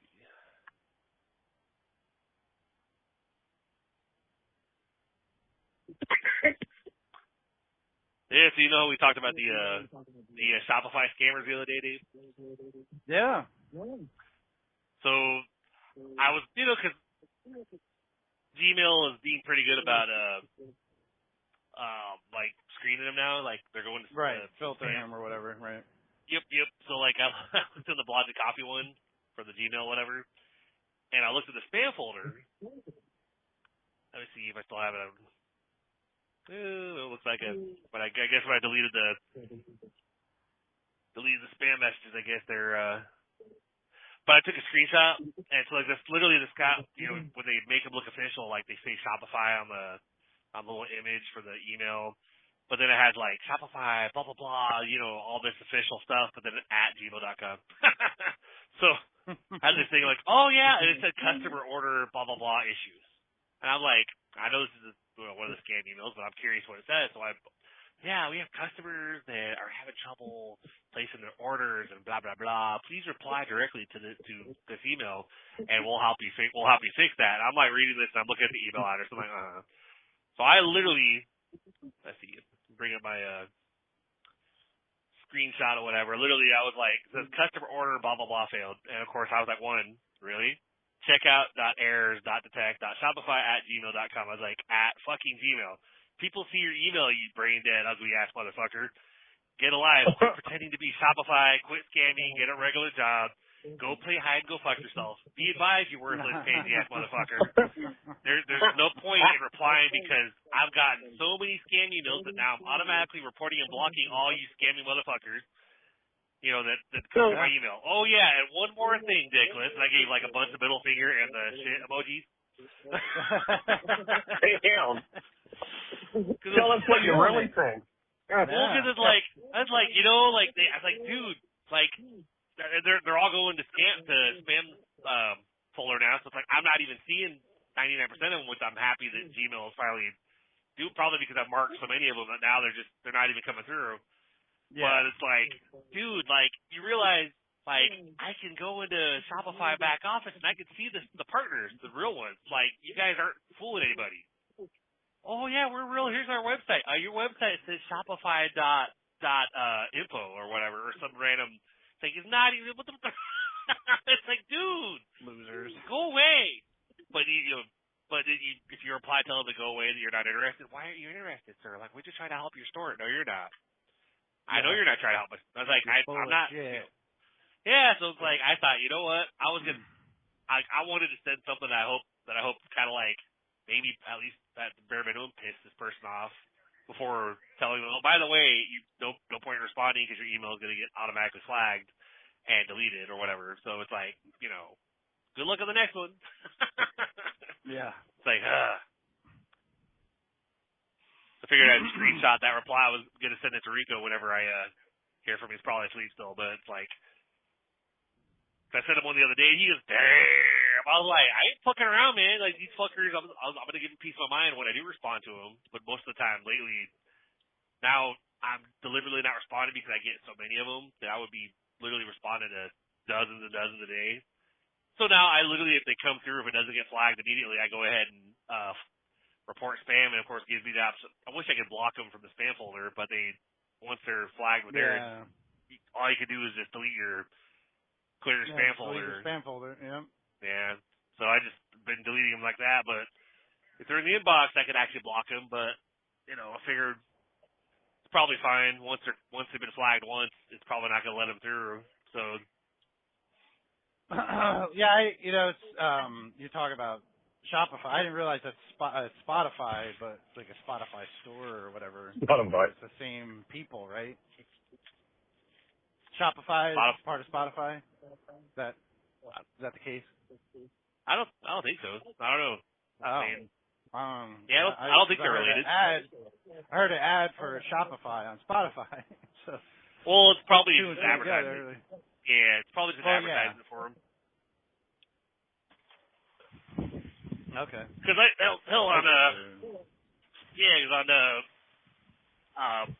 some of the podcast episodes I listen to, you'll hear random Shopify advertisement like, hey, so if you're gonna do an e-commerce store, do it with Shopify, blah blah blah. Like, it's just probably gotta get a deal or like a offer or something if they promote them, so. Oh yeah, well, I just figured it was like the same people, or the same company. I mean, not like maybe you can link them or something. I don't know. No idea. I don't know. Maybe. I don't know.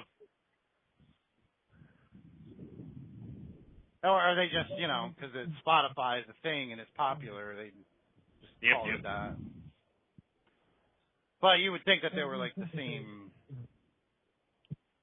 you know, like a parent company or whatever, you know. Yeah. Yep.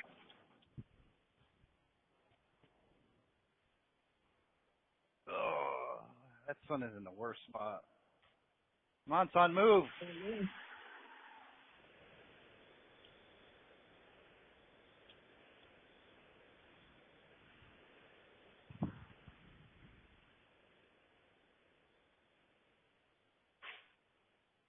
Oh, yay. Yep.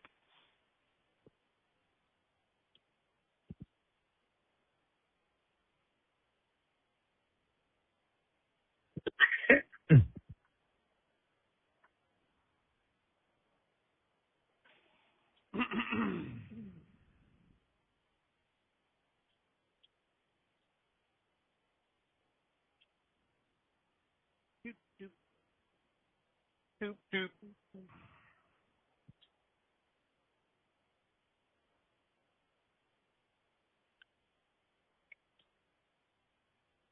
Anybody see anything good lately? Do what? Anybody see anything good lately? What do you mean? You know, videos or movies, No. TV shows. No, they're not putting any movies out.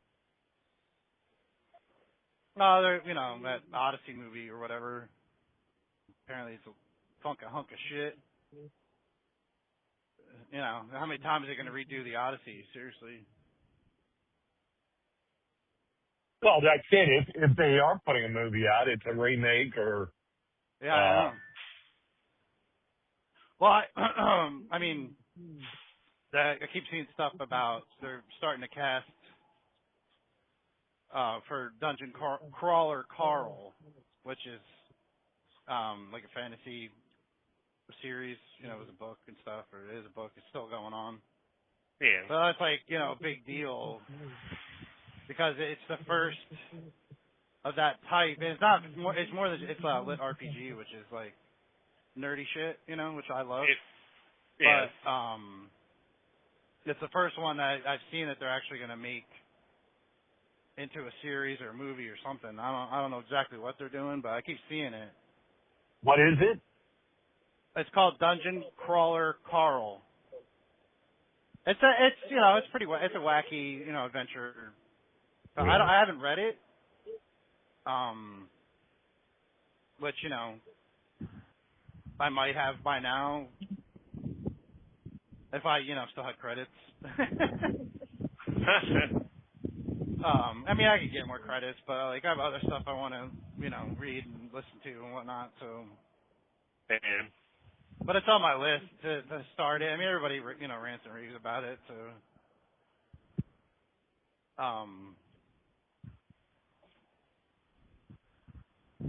but I think that's going to pave the way for some other stuff to get out there, you know, which would be cool. And it is original idea stuff, you know. This is what the market needs. You know, instead of just redoing the Odyssey for the 800th time. You know, oh, Matt Damon's in it.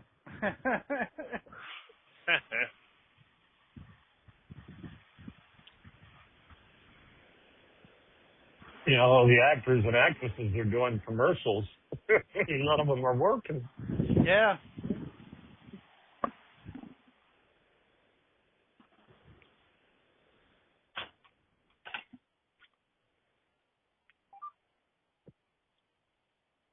Yeah, I don't know.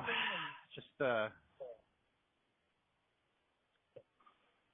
I mean, you know, it's going to be,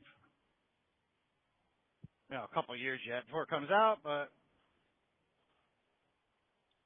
you know, I also saw they already had the He-Man movie on Amazon Prime, the new one. Yeah. Like, wow. It just came out in theaters, what, last week? I mean, I'll watch it. I like the, you know, the TV, when I was a kid, that was the thing, you know, cartoon. And then they had the one in the, was it early 90s, late 80s, early 90s with Dolph Lundgren, you know. It's a campy movie, but whatever. Yeah.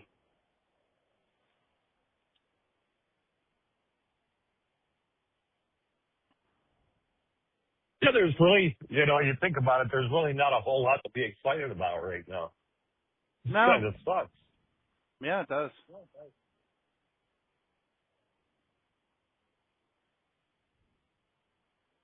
There's a pretty damn good chance we're not going to have baseball next year. What? Yeah. Why? Going to go on strike. Again? Yep. Okay, I say again. When was the last strike, in the 90s? Yeah, it's been a while. Yeah. But supposedly this could be a long one. Which again, like I said, it just seems like they're taking everything away, and it's getting very dark in this country. Mhm. I'm usually a pretty optimistic person, but Yeah, there's the shit going on in Jersey with the 200,000 fucking illegal voters or whatever. Some crazy shit like, oops, we made a mistake. yeah, right. Whoops, it was an accident. Yeah, my ass. Yeah, uh-huh. Like the whole fucking system's rigged. You know it's fucking rigged. It is. And voter ID ain't gonna fucking fix it. Nope. No, but it'll definitely help. Seriously. Well, yeah. I mean, I don't have problems showing my ID, proving who I am and shit. No, I don't either. I don't even understand why it's an issue to begin with. I don't see any reason why you shouldn't have to show your ID. But like every time I go to vote, I give them my name and shit and my date of birth and shit, and I sign a fucking book. You know what I mean? What's the difference? Yeah. Like, do people go in there and their name's not on there and they add them in? Is that? I Well, thought you just if your name's not in that book, you don't vote. Like, so right? what happens? Well, wait a minute though. Go ahead. So what happens when you go in to vote and somebody may have already come in there and used your name to vote? Oh, yeah, okay. Yeah, but how would they know? You know. Mm-hmm. They don't. How would they know? You just go in and say, my name is such and such, and you sign that book. And then when the real person goes in there, the vote has already been casted. Yeah. Well, that would be a problem, wouldn't it? Yeah, it would be, but by then is it too late? The vote's already been casted. Yeah. Yeah, you've already voted, Dave. Right. Or if, somebody uses a person's name that is on that list that died. Yeah. Well, I know that's the thing, too.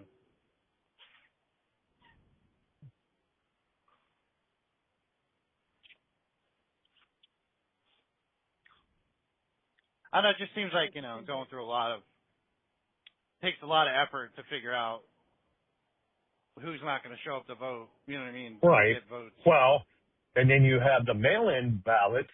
Yeah. That people are getting multiple copies of the ballot and voting twice, or your neighbor gets your ballot, votes for you. I mean, there's so much shit going on, it's unreal.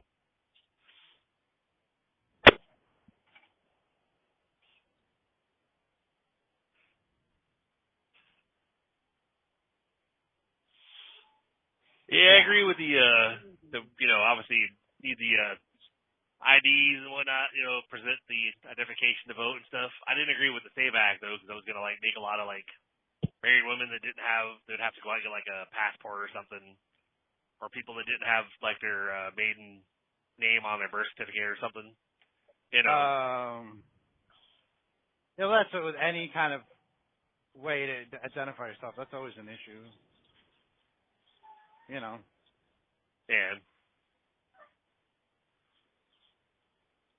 I don't know. I think they just make a bigger issue out of things just so they have something to fucking fight about. It's common sense. Why shouldn't you have to show your ID to, prove you're the person you say you are when you go in to vote? It doesn't even make sense. Yep. Because usually you have to anyway, like you have to identify yourself somehow or whatever, but you don't. In Pennsylvania, you don't have to show your ID. Nope. You just go in there and say your name and sign the book and go vote. They don't ask you for your name. I think the last time I voted, I had to show my license. Well, not in Pennsylvania. You don't. Or your voter registration card or something, I don't even think they issue. No, they don't. Voter registration cards anymore. You got them down here. Yeah, we don't have them here. I was surprised, Dave, because actually me and Aaron both got those in the mail the other day because since she actually has a valid license now, we both have voter registration cards now. Still no valid registration, but whatever.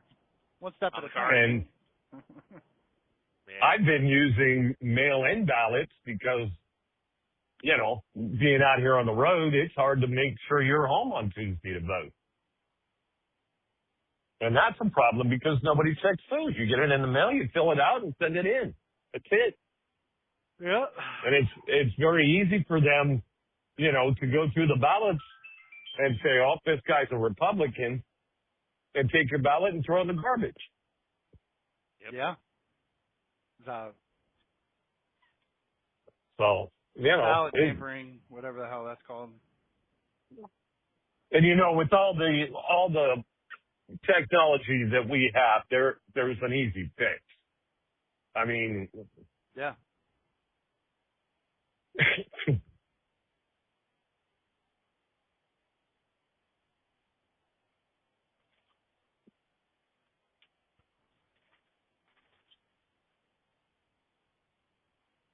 Look, we all know what happened in Pennsylvania in the first election between Biden and Trump. Trump was up by a bunch right before midnight, and then midnight, a shitload of ballots showed up. Now, yeah, that mail truck or whatever that got lost or some shit. Yeah, come on. That's the one they had sitting at a warehouse for 2 weeks waiting. Right, absolutely. You can say it all you want, but the optics are really bad. Yes. And by God, they were all Democratic ballots. How about that? Mhm. And we, the American people, are fucking stupid. Yeah.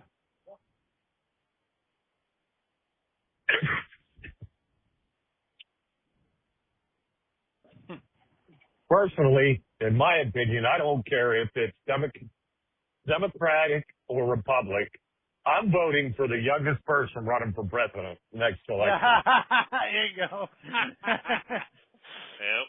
Well, I mean, what if it's like 86 and 90? I mean, you got to do what you got to do. But really, the idea that we're being run by a bunch of people that should be in a fucking nursing home is ridiculous. Oh yeah, absolutely. I think I was telling Dave that we need to have like somebody that's like 50 or whatever in there. 50 and then didn't grow up a millionaire. Now, I will add this. I will vote for nobody that is going for this socialist bullshit. I don't care what age they are. Yeah, I keep seeing shit like that too. The idea that, I mean, listen, Trump's still better than Biden, in my opinion. Nothing has changed. The idea that when he took office, everything was going to be better, nothing's better. Yeah. The prices in the grocery stores are still the same. Gas is through the fucking roof. Utilities are ridiculous. It's just, it's horrible. And I think his family's made like $4 billion over the first year of his term or whatever. I want to talk about that. And you listen to the man talk, and it's, how good things are, and it's like, who in the fuck are you talking to? You're him, maybe. Yep. But for any person, and not just the president, but anyone in politics, that they have no idea of the reality of the rest of the world. That's the problem. Yeah, that's absolutely the problem. Yeah, when they're like millionaires or whatever, they're like, my wife doesn't worry about losing her 401k. Well, yeah, because she doesn't need to worry about that. Yep. Oh, you know. I posted something on Facebook about, I don't know, 2 weeks ago, week and a half ago, about this guy, this illegal alien that was running from ICE and got ran over by a tractor trailer. And the gist of the article was not necessarily for or against ICE. It was the idea that the amount of people that posted on Facebook that thought that the man deserved to be run over by a truck because he was in this country illegally and making jokes and commenting about it and acting as if it was funny was just... And then I had people that I've known for a long time making, responding to the post. One of the guys said, well, I don't know how you or what you consider yourself, but I'm a patriot. That it doesn't have anything to do with whether you're a patriot or not. It has to do with the idea that the guy was a human being, and regardless of whether he was here illegal or not, should not have made the thing funny. There's nothing about this that's funny. Nope. But I was being accused of defending illegal aliens, and that was not the point of the post.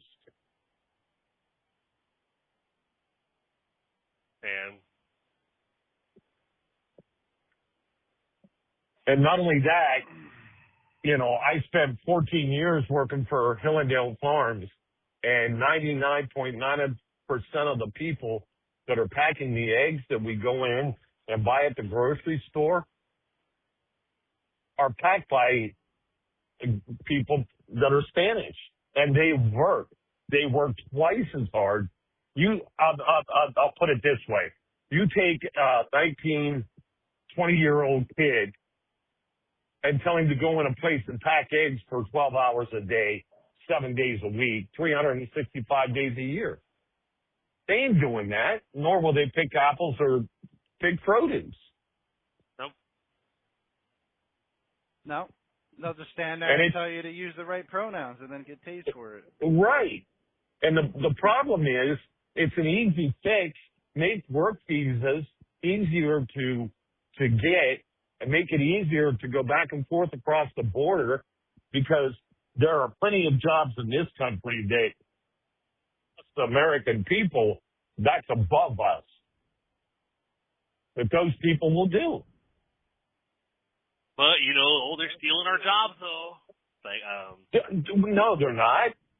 That's what they, all the... That's what they say, but 90% of the jobs that they're doing are jobs that, again, like I said, we, the American people, we're above that. We can't do that. And I'm saying that sarcastically. Yeah.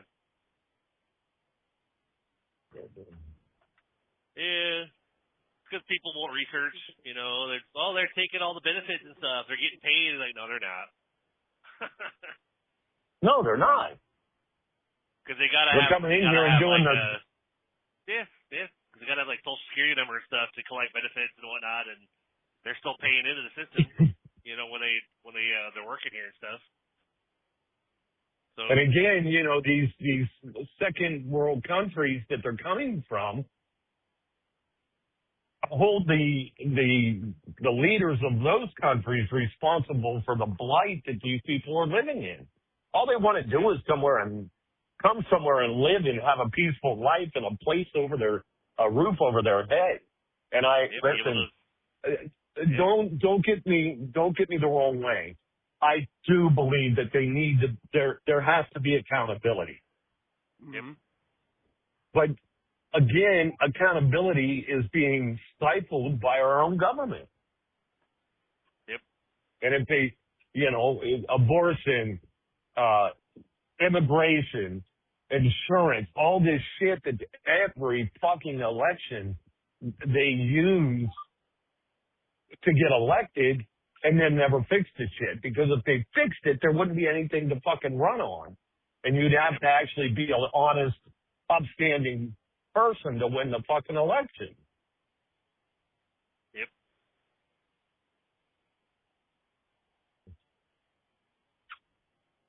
And I certainly am tired of watching on TV, listening to this person claiming that everything is so good and this country is better than it's ever been and blah, blah, blah, blah, blah. Yep. Where in the fuck who are you talking to? First of all, where are you living at the moment? Because I want to go there. Yeah, exactly. Shit. I don't know. I don't know. This is bad. In my opinion, we're living in some really rough, bad times. Yeah. The struggle is real, Chuck. It definitely is.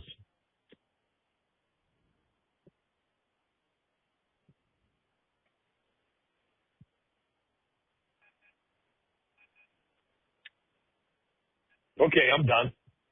There you go. Hey, you asked. Yeah. Well, Look, I voted for Trump. I did. Under the idea that things were going to improve. But as we well know, nothing's improved. Well, I don't think whoever got in there, it wouldn't be any different. No. Right now. Well, again, like I said, I think we need young blood. And we're running in circles. Vote for Chuck. I don't think you'd want to do that either. Why not? Man.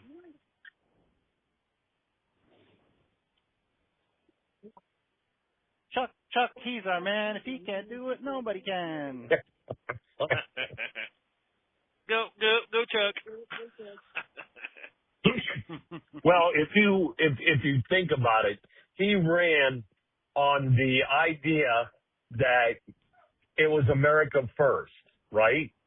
Yeah. That was his slogan, America first. Let's take care of America first and worry about everything later. And where are we at right now? We're over in Iran, and it's getting more and more involved. We're mired down now in another war. Yeah, that should be over already. That should be over. Yeah, and we're pussyfooting around. Uh-huh. Or we don't have, we're not doing it as well as what we're seeing on TV, or it would be over. Now it's getting to the point now that where there's another front opening up, and it's just we're entrenched in it now,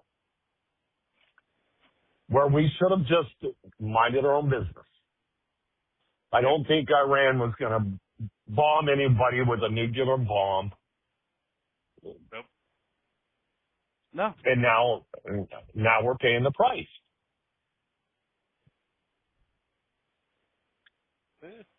Oil's back up over $100 a barrel.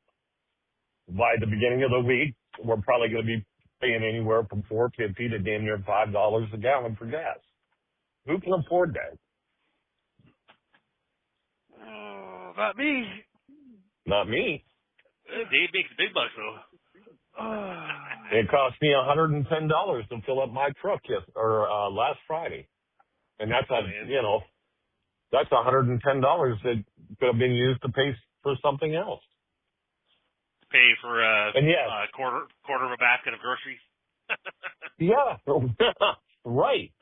And yes, I can absorb that, but again, I'm getting to the point where, okay, I'm close to making $100,000 this year, And I'm still living week to week. Now, some of that is personal responsibility. I get All it. right, I'll be back. I got you. Well, he's getting bored. Well, I guess But he's you know what I mean? Some of it is personal responsibility. I'm paying way more for my pickup truck than I should be paying. But back when I bought it, it wasn't such an issue. Yep. I bet I'm paying more per month for mine. How much are you paying for yours? Damn near $700 a month. Oh, gotcha. Yeah, I'm paying $839. Yeah, well. But I'm rebuilding my credit though, so of course that's why I got like 30% interest on Right. the truck. But Right. Well, and I you actually have a very good interest rate on mine. I think mine is 5.6, something like that, in that range. You must have a newer and a higher loan, probably. Yeah, I think it's a 5-year loan, if I'm not mistaken. But at the time when I bought it, my credit was in very good shape. But it's sinking. It's literally sinking, and I can't. The thing that killed me, first of all, the thing that killed me was when I ended up having to go from over the road to staying local because of the cancer treatment. Yeah. And you're not, I went from making or bringing home $1,300, $1,400, $1,500 a week down to making $1,000 a week or $9,900 a week. Yeah. And it goes, things start going crazy really, really quick. Yep. But again, I don't know. And those paychecks aren't bad if you don't have a lot of like outgoing debt you got to pay. But when you got all those payments, then it doesn't last very long. When you're used to $1,500 paychecks and you're losing $500 or $600 a month, things start to go bad pretty fucking quick. Yep. And again, like I said, it's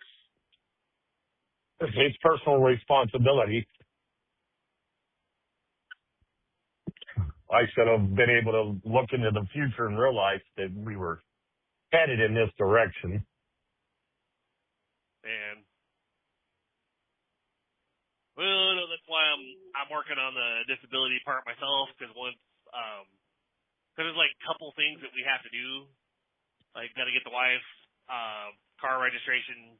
She got her license taken care of. So now when the cops pull her over, they just literally like, okay, cool. She'll have a license. Yeah, right. But so the cops literally, because we have these local cops that literally we have a pretty active police presence, but they're always hanging around, so they pulled her over like a couple times in a row. They got her once, gave her a warning, and then they got her again, and she still didn't have her license updated. So they let her drive home, and she called me or whatever. Basically, it was like, "Hey, you need to come pick me up." And I'm like, "What happened?" She was, "Cop pulled me over, and because we don't have the active plates in the car, they were gonna let me go, but I don't have my license activated, or she hadn't gone and finalized. She did the test, so she just had to go with her paperwork and get it." But she hadn't gone in there for like a month, and I was like, "I've been telling you for the past couple weeks, all I had to do is go in there and pay the fee, and then get your license." "I know, I just haven't had time." I'm like, "Okay, well, now you have to wait for me to Uber over to you to help to basically drive the car home, But and then they pulled her over after she got her license because they recognized her car, and they let her go because she had a license, but they ran the temp plate. She's like, "Yeah, we're working on that, but we have to pay it's expensive here. We got to pay like sales tax or whatever when you register your car." So it's like, I'm working on that part, but for God's sake, man, let's go. So she's like, "Oh, we got to do my car," and I'm like, "Well, like I'm kind of, since most of the stuff is on me, so I'm prioritizing certain things first. Like I'm working on the disability part first to get that done. I have like 3 months before I'll lose the back pay from the intent to file. Right. So I'm like, you know what? I'm going to get that done because financially we need the boost, and that'll help bringing that in every month. I'll start putting like 2/3 of my paycheck away to savings and just rapidly saving money, putting us in a lot better financial spot versus like what you're talking about, living week to week, paycheck to paycheck, or whatever. Right. And being able to just pay off shit really quick. Because before we moved up here, I had paid off a lot of stuff. Paid off Rent-A-Center. I had like multiple accounts with them that we paid off.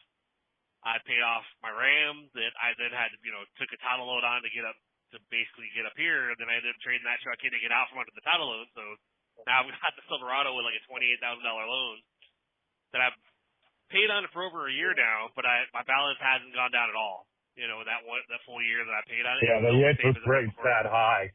Yeah. Yep. So it's like I might pay. I think I've heard that when you have that high interest, it's like your first couple years you're just paying interest, and then after that it starts to drop or whatever. But I have the option online. It shows where you can pay towards the regular monthly payment, or you can make a principal payment. And I'm like, well, fuck. When I get into a position, I'm just gonna start paying a little bit per week towards that principal to drop the balance, because it won't be going to the monthly. But the only problem is I'll still have to pay the monthly payment, even if I'm paying towards that other section. Like, it won't count towards the monthly payment. It'll just be knocking on the principal. Well, that's weird, but I mean, I'll, gonna start getting debts paid off and get us into a better spot and actually be able to take time off every couple months instead of like every 6 or 9 months, be able to afford to actually go. Man, I think the thing that irritates me, the most is all through my life, every time I think I'm getting ahead, you get knocked back down. And I'm cautious because usually years ago, $100,000 a year, you were doing good. You know what I mean? Now all of a sudden, $100,000 ain't shit. And it just, you never get ahead. And I feel sorry for these younger kids that are, trying to get their lives started. And I don't know how they're doing it. It's impossible. Especially when they go through like college and take on like $150,000 in student debt, And it's like, yeah, you're making good money, but you got like $200,000 in debt you got to pay off now. My son, he went to culinary school, and he's got a wife and a kid, and they live in a broke-down mobile home, and he's lucky if he's getting 38 hours a week, and he keeps calling and messaging, hey, can you lend me this? And it's not lending, it's actually giving because he can't afford to pay it back. Yeah. But, it's just, I don't know. I don't know where we're headed.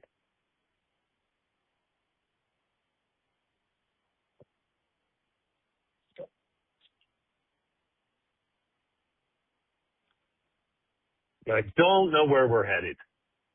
Yep.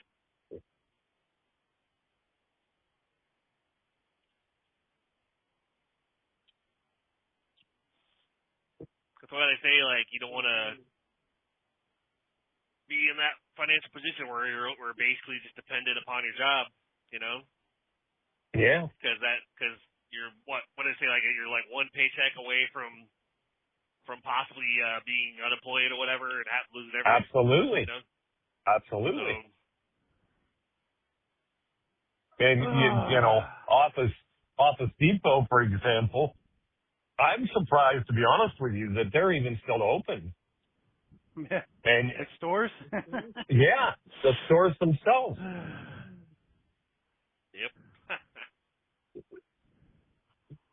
I mean, they still sell some good stuff in there, Well, sure they do, but you can get the same stuff without even leaving your house. Way cheaper. Yeah.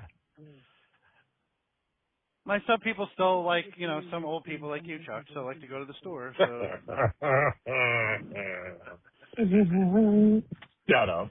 You're old too. Give it 10 years. Listen, give it 10 years, nobody wants to leave their fucking house. Wait a minute. You're 49 years old, right?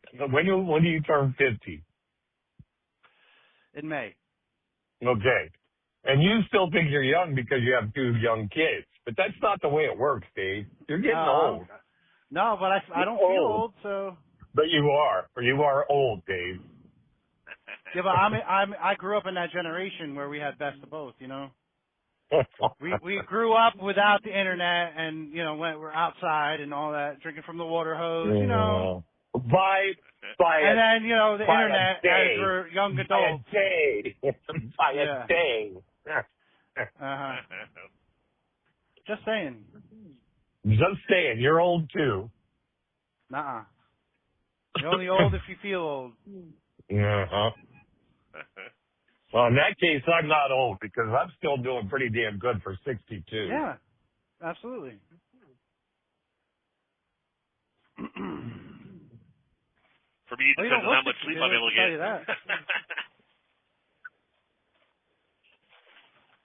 Now, I go out and do it when I get home. I can't move for a week, but that's beside the fucking point.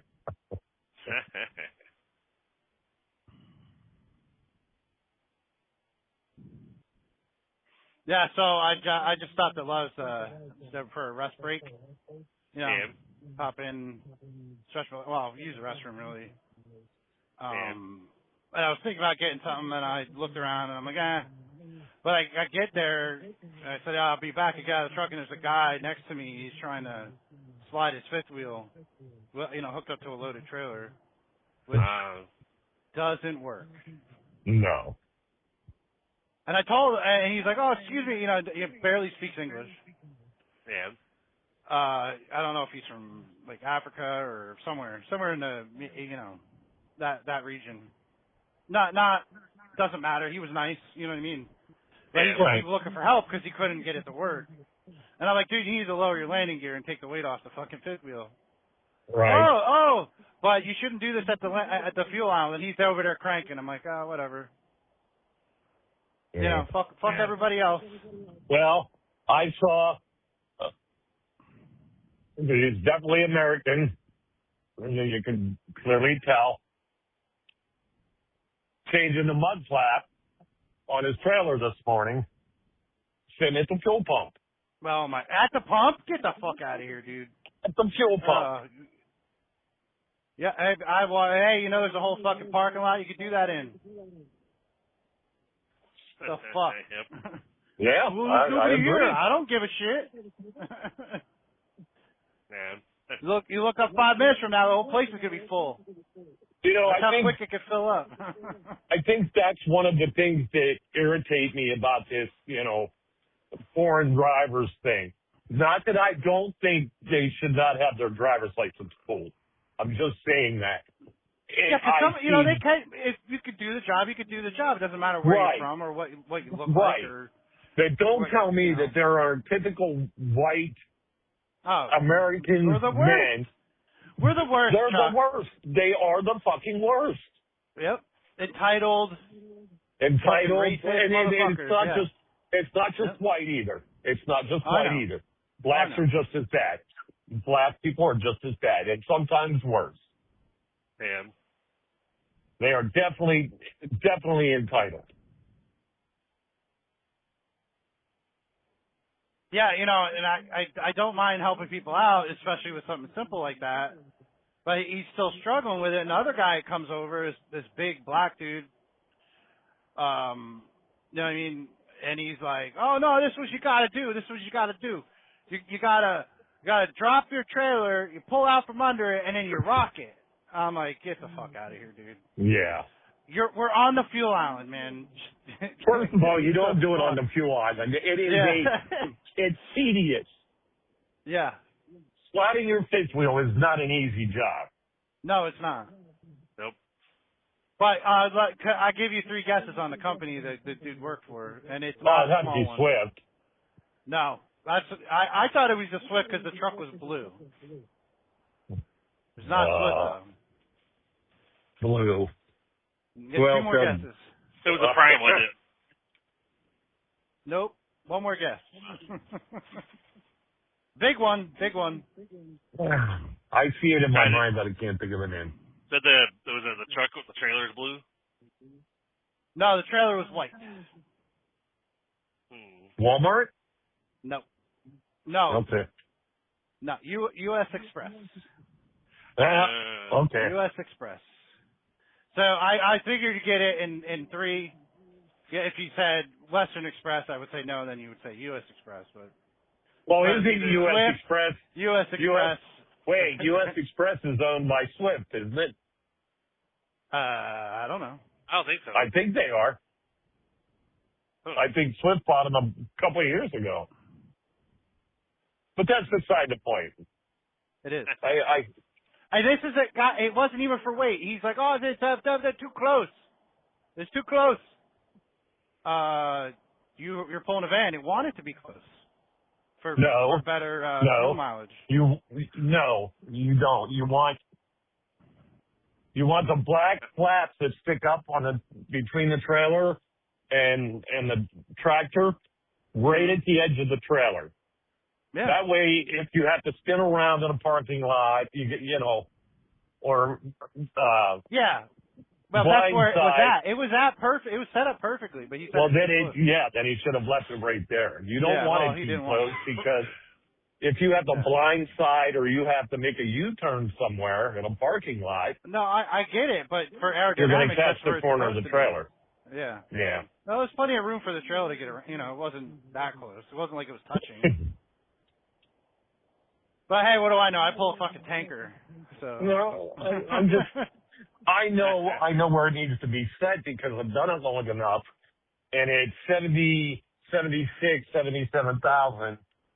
If you have your fifth wheel set right at the edge of the trailer, and you have your tandem set at 12, 90% of the time you're gonna make weight. Mm-hmm. Unless the trailer is not loaded properly. Which, 90 times out of 10. Yeah, it happens. Uh-huh. Oh, this trailer's supposed to be center loaded, and it's on the wall. Yeah. What the fuck? But if you have your fifth wheel set at the right exact spot, you never have to move it.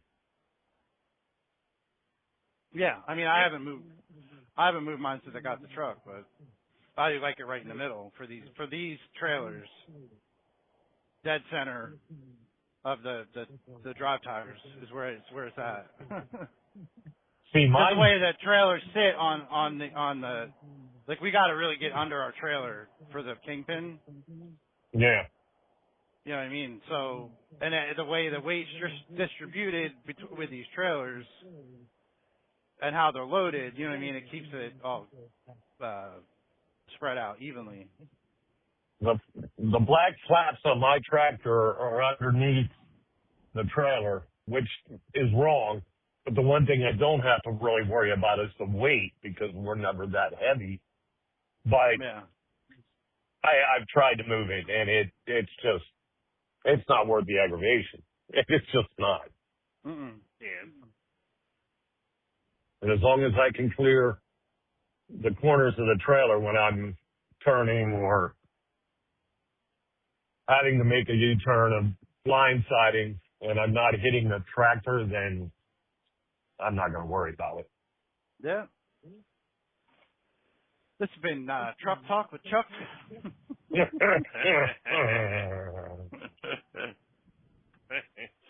Hey, I'm no expert, but I do know a little bit. Yeah. Just, you're out here doing it long enough to pick up on these things. Yep. I think I've only moved a fifth wheel a couple of times in my entire career, Yeah. All I know is I like those flaps right at the edge of the nose of the trailer. Here in England, they had all their trailers really close to the truck. Yeah, for better aerodynamics and fuel economy and all that bullshit. Well, they Yeah, but the problem is if you have to... Yeah, flip around. If you have to spin it around, you're going to catch the corner of the trailer. Yep. Yeah, and you can see the evidence of that on a lot of fucking tractors. Yeah, with the corners all broken off or banged whatever. up and shit. The flaps.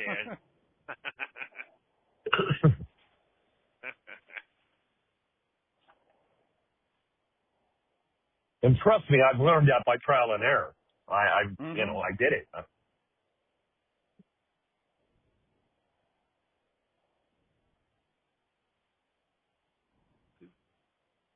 The good thing is, the good thing is I learned by trial and error. Last week, I told you guys it took me 25 minutes to back into a store because you got to blindside it and all that bullshit. I did it yesterday in 10 minutes. So, I learned something. As you do.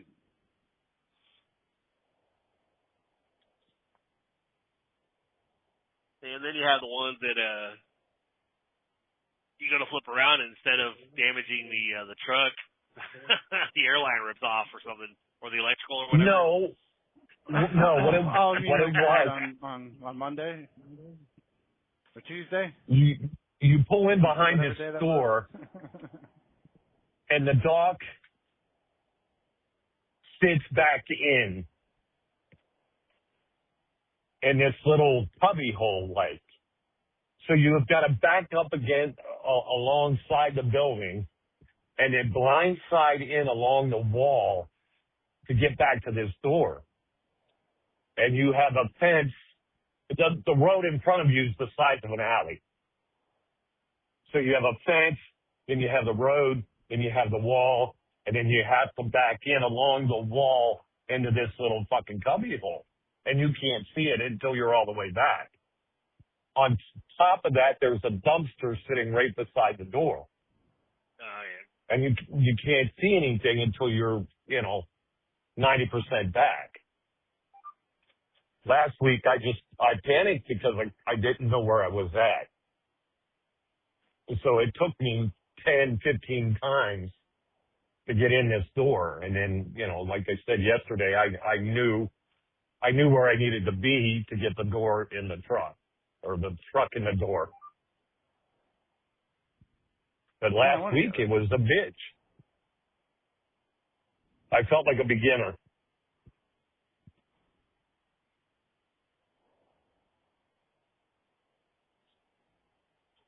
It is what it is. Yep.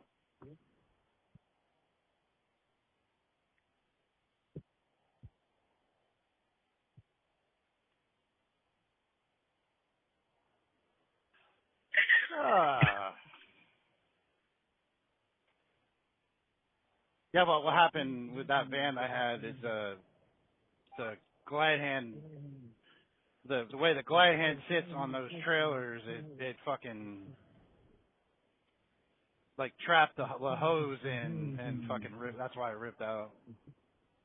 Because they're the spring-loaded ones that don't always work right. Oh, yeah, yep.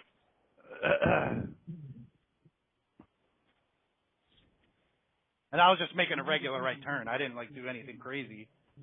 Man.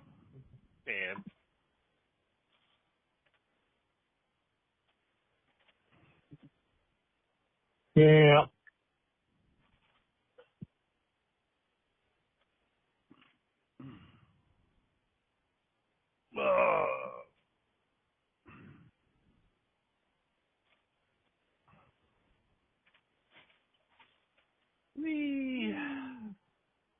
Done yet, Chris?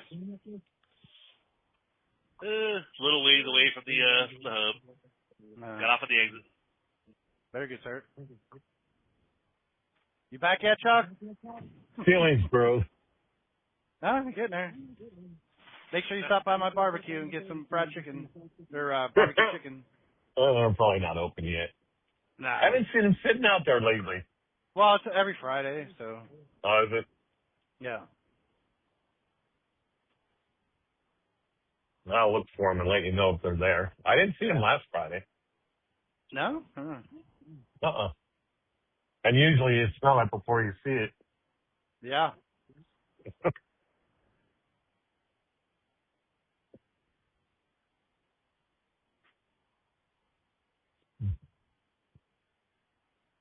That's probably like everything else. It's getting too expensive to do. They'll make their money back.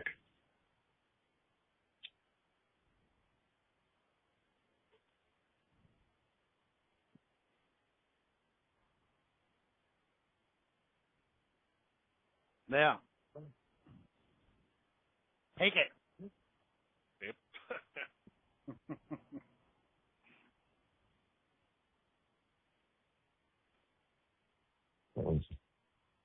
Some fundraiser in York, 4th of July, the 21st of July. And It's they were 24th. having a chicken barbecue, and I bought 2 tickets, and the tickets were $24 each. Okay.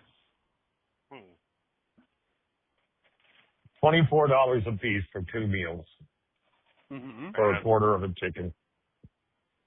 A quarter. Well, it was a leg, thigh, and breast. Oh So my God. Yeah. That's it. Huh? That's it. Well, then you got a baked potato, tasty cake, and that was it. My goodness. $24 a ticket. You would think you got like mac and cheese with it or something too. Like a whole fucking no chicken, mac maybe. and cheese. Give me the whole fucking chicken. Yeah. The legs and thigh were the size of a fucking pigeon leg.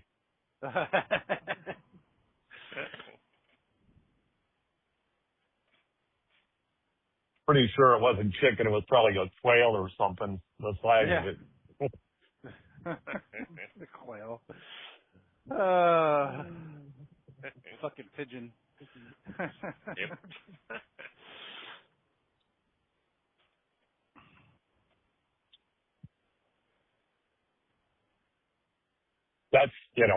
That's like we were talking earlier. It's like anything good that we used to be able to do, we can't do anymore. It's too expensive. Yep.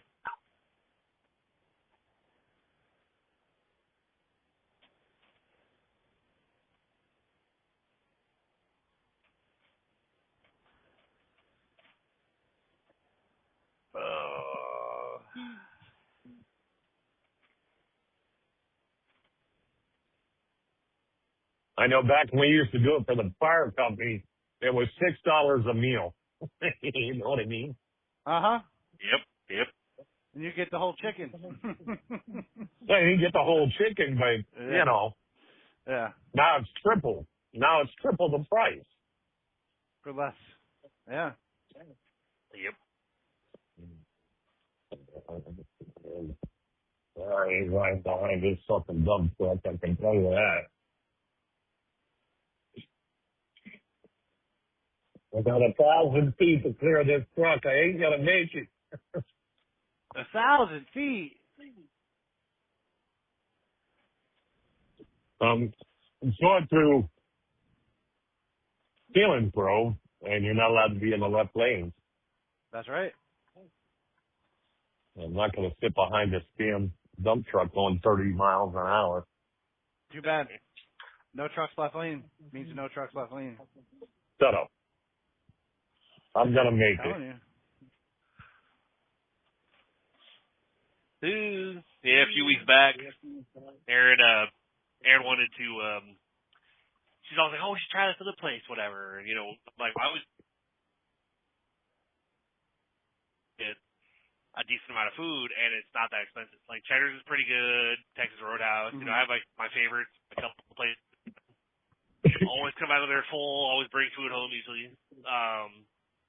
But she went, well, let's try this barbecue place over here. And I'm like, all right, whatever, Went in there, and it's like, the meal I ordered was like, it's like three meats, and then you get like the 2 sides, and unless you get like Texas toast or something. Well, I'm thinking 3 meats, okay. Like, so I went ahead and ordered that one, like $23 for the meal. Thinking gonna get a lot of meat, right? Yeah. I got like a decent number like sides, but the meats, it was like these itty little. Like, you put them like a palm of your hand. That's how much there was, like, these little servings that his meat was. I'm like, I finished it, basically looked at Aaron and was like, I don't feel very happy about buying food there. She goes, yeah, it was okay. And I was like, I feel like I barely got any meat at all, and I had most of the time. So I was like, I don't think You walked up and asked again. me, hey, did you make a mistake? Is this the child's meal?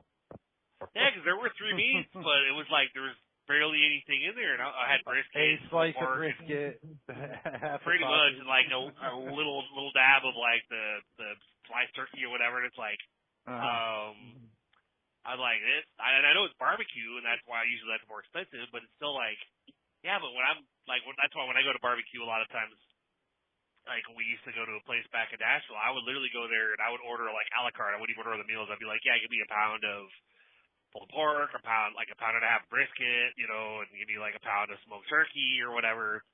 Basically we'd have all this meat, and then I'd be like, oh, okay, now I need a large side of mac and cheese, a large side of mashed potatoes. Yeah.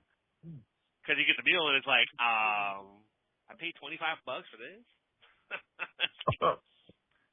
Well, shit, because I'd rather have more of the meat and not as much of the sides, Right. Well, I used to be a big fan of KFC too. I love their chicken. Yep. But it's gotten so fucking expensive. I'm not going in there and paying for 30, 35, $40 for 12 pieces of chicken. And well, we could go to the like Walmart or the grocery store and actually get chicken a hell of a lot cheaper. Mhm. Yeah. Like $10 or whatever, or like an 8-piece, maybe $15 for an 8-piece, Yeah. But then again, even that, you buy it and it tastes good, but the pieces are so small that you have a hard time believing that it's actually chicken and not, a fucking pigeon. Yeah.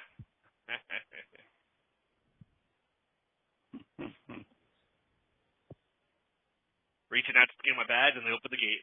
Oh, wait. Literally had my badge out the window with the gate open. I was like, oh, okay. Cool. Everybody's cutting. They're watching you. Yeah, guard, we're not allowed to cut the corners. Yeah, he's greeting a couple cars on the other side. That's why I was surprised when the gate opened, because I figured he stepped inside briefly, hit the button, I guess. And, all right, cool.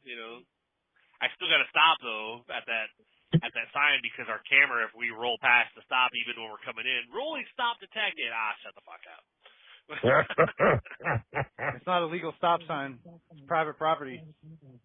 Yep. You're not on a public road. Doesn't count. And Chuck, over there at Lenexa, it's not even a stop sign that I passed. It's I'll pass the fuel pump, the little fuel island at the hub, and yeah, the hub they're facing the direction I'm coming in from, and so the sign that I passed, the red sign that says "Do not enter," because it's you're not supposed to go in the pumps that direction. I passed that section. Right. The camera goes off. Rolling stop detected. I literally respond. There's no stop sign there.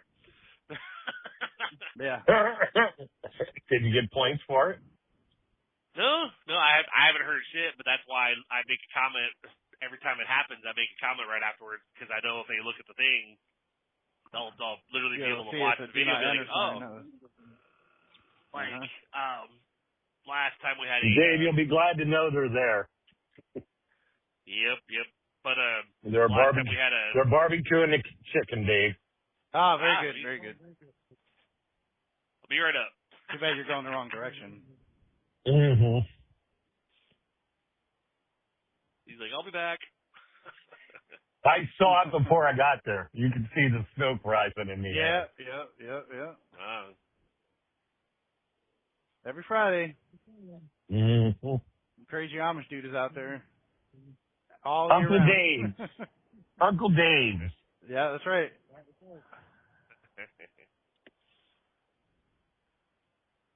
Smells good.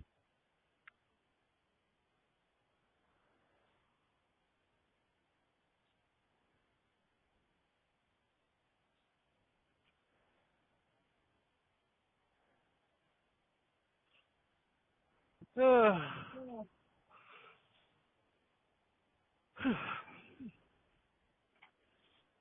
a Friday yet. I wish. Well, yeah, it is actually. It is Friday. Did you ever get them pictures, Chuck? No, I did not. Send them again. Okay. They would just send them to you separately.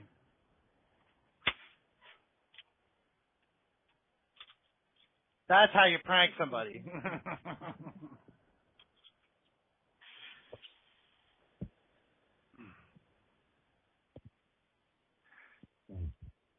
Yeah.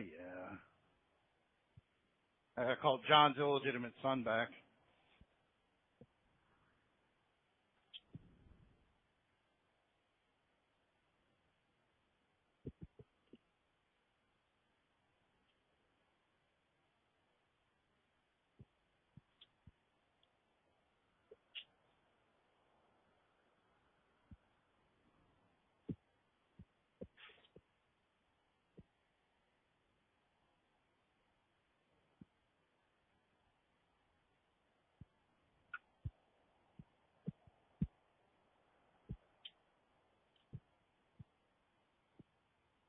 Did you send them yet?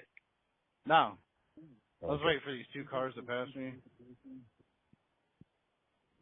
Safety first, Chuck. All right, I got it. Good Lord. Yeah. That's pretty good. Yeah. That's a team effort. There was probably like 6 of us working on that. Both of them. They're all clandestine missions too. We all did it like in the middle of the night. Yeah. Well, the one with the tent and the balloons and shit. That guy, his car was there for a week. He was told not to park his car there. Yeah? When he went on vacation and shit. And he fucking did anyway. Yeah, he learned his lesson, didn't he? Uh-huh.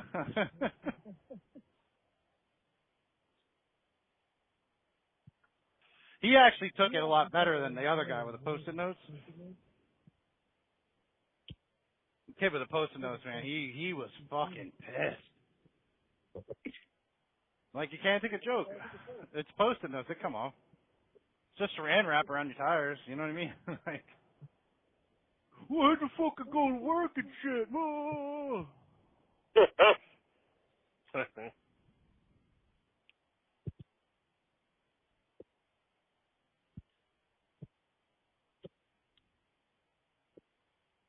Damn. Let's slow the fuck down.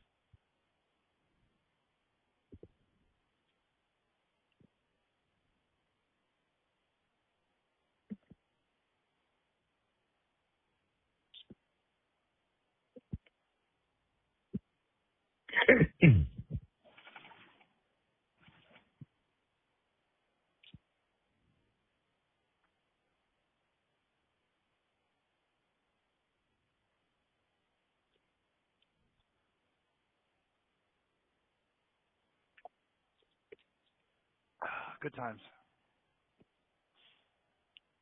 Back to reality. Mm-hmm. Temperature's now 62 instead of 52. Yeah, it's still nice out though. Mm-hmm. It's just getting a little warm in here.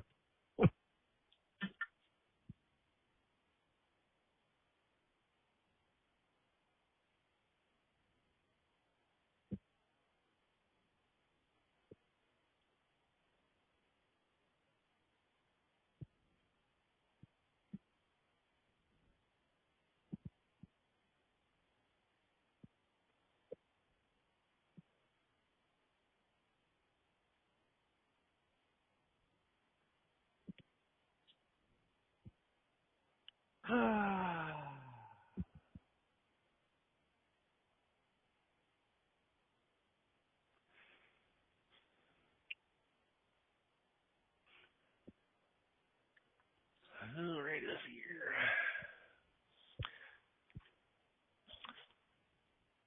So what they got going on for you, Dave? You getting loaded or unloaded right now, Dave? No, I'm 26 miles from my delivery. Oh, gotcha.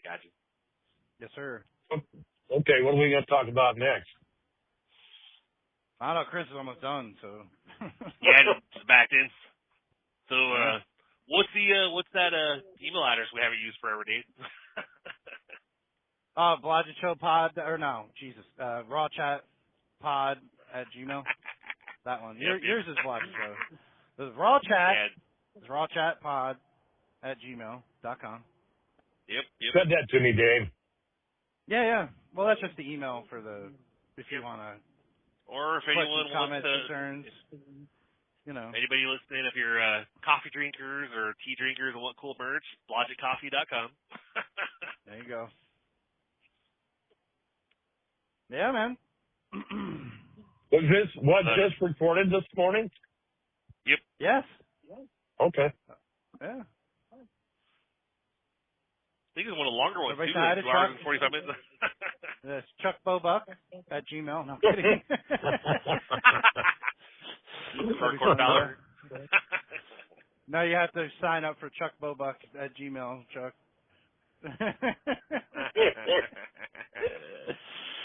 I'm sure it's taken. Yep. But I was just going to say, I'm pretty sure that's probably taken. Yeah. Go ahead, Chris. End it. Bring us home. All right, guys. We'll catch you guys later on the next one, probably next week, I'm sure. But yeah. Okay. Bye. Bye, Chris. Have a good weekend. Bye. Yeah.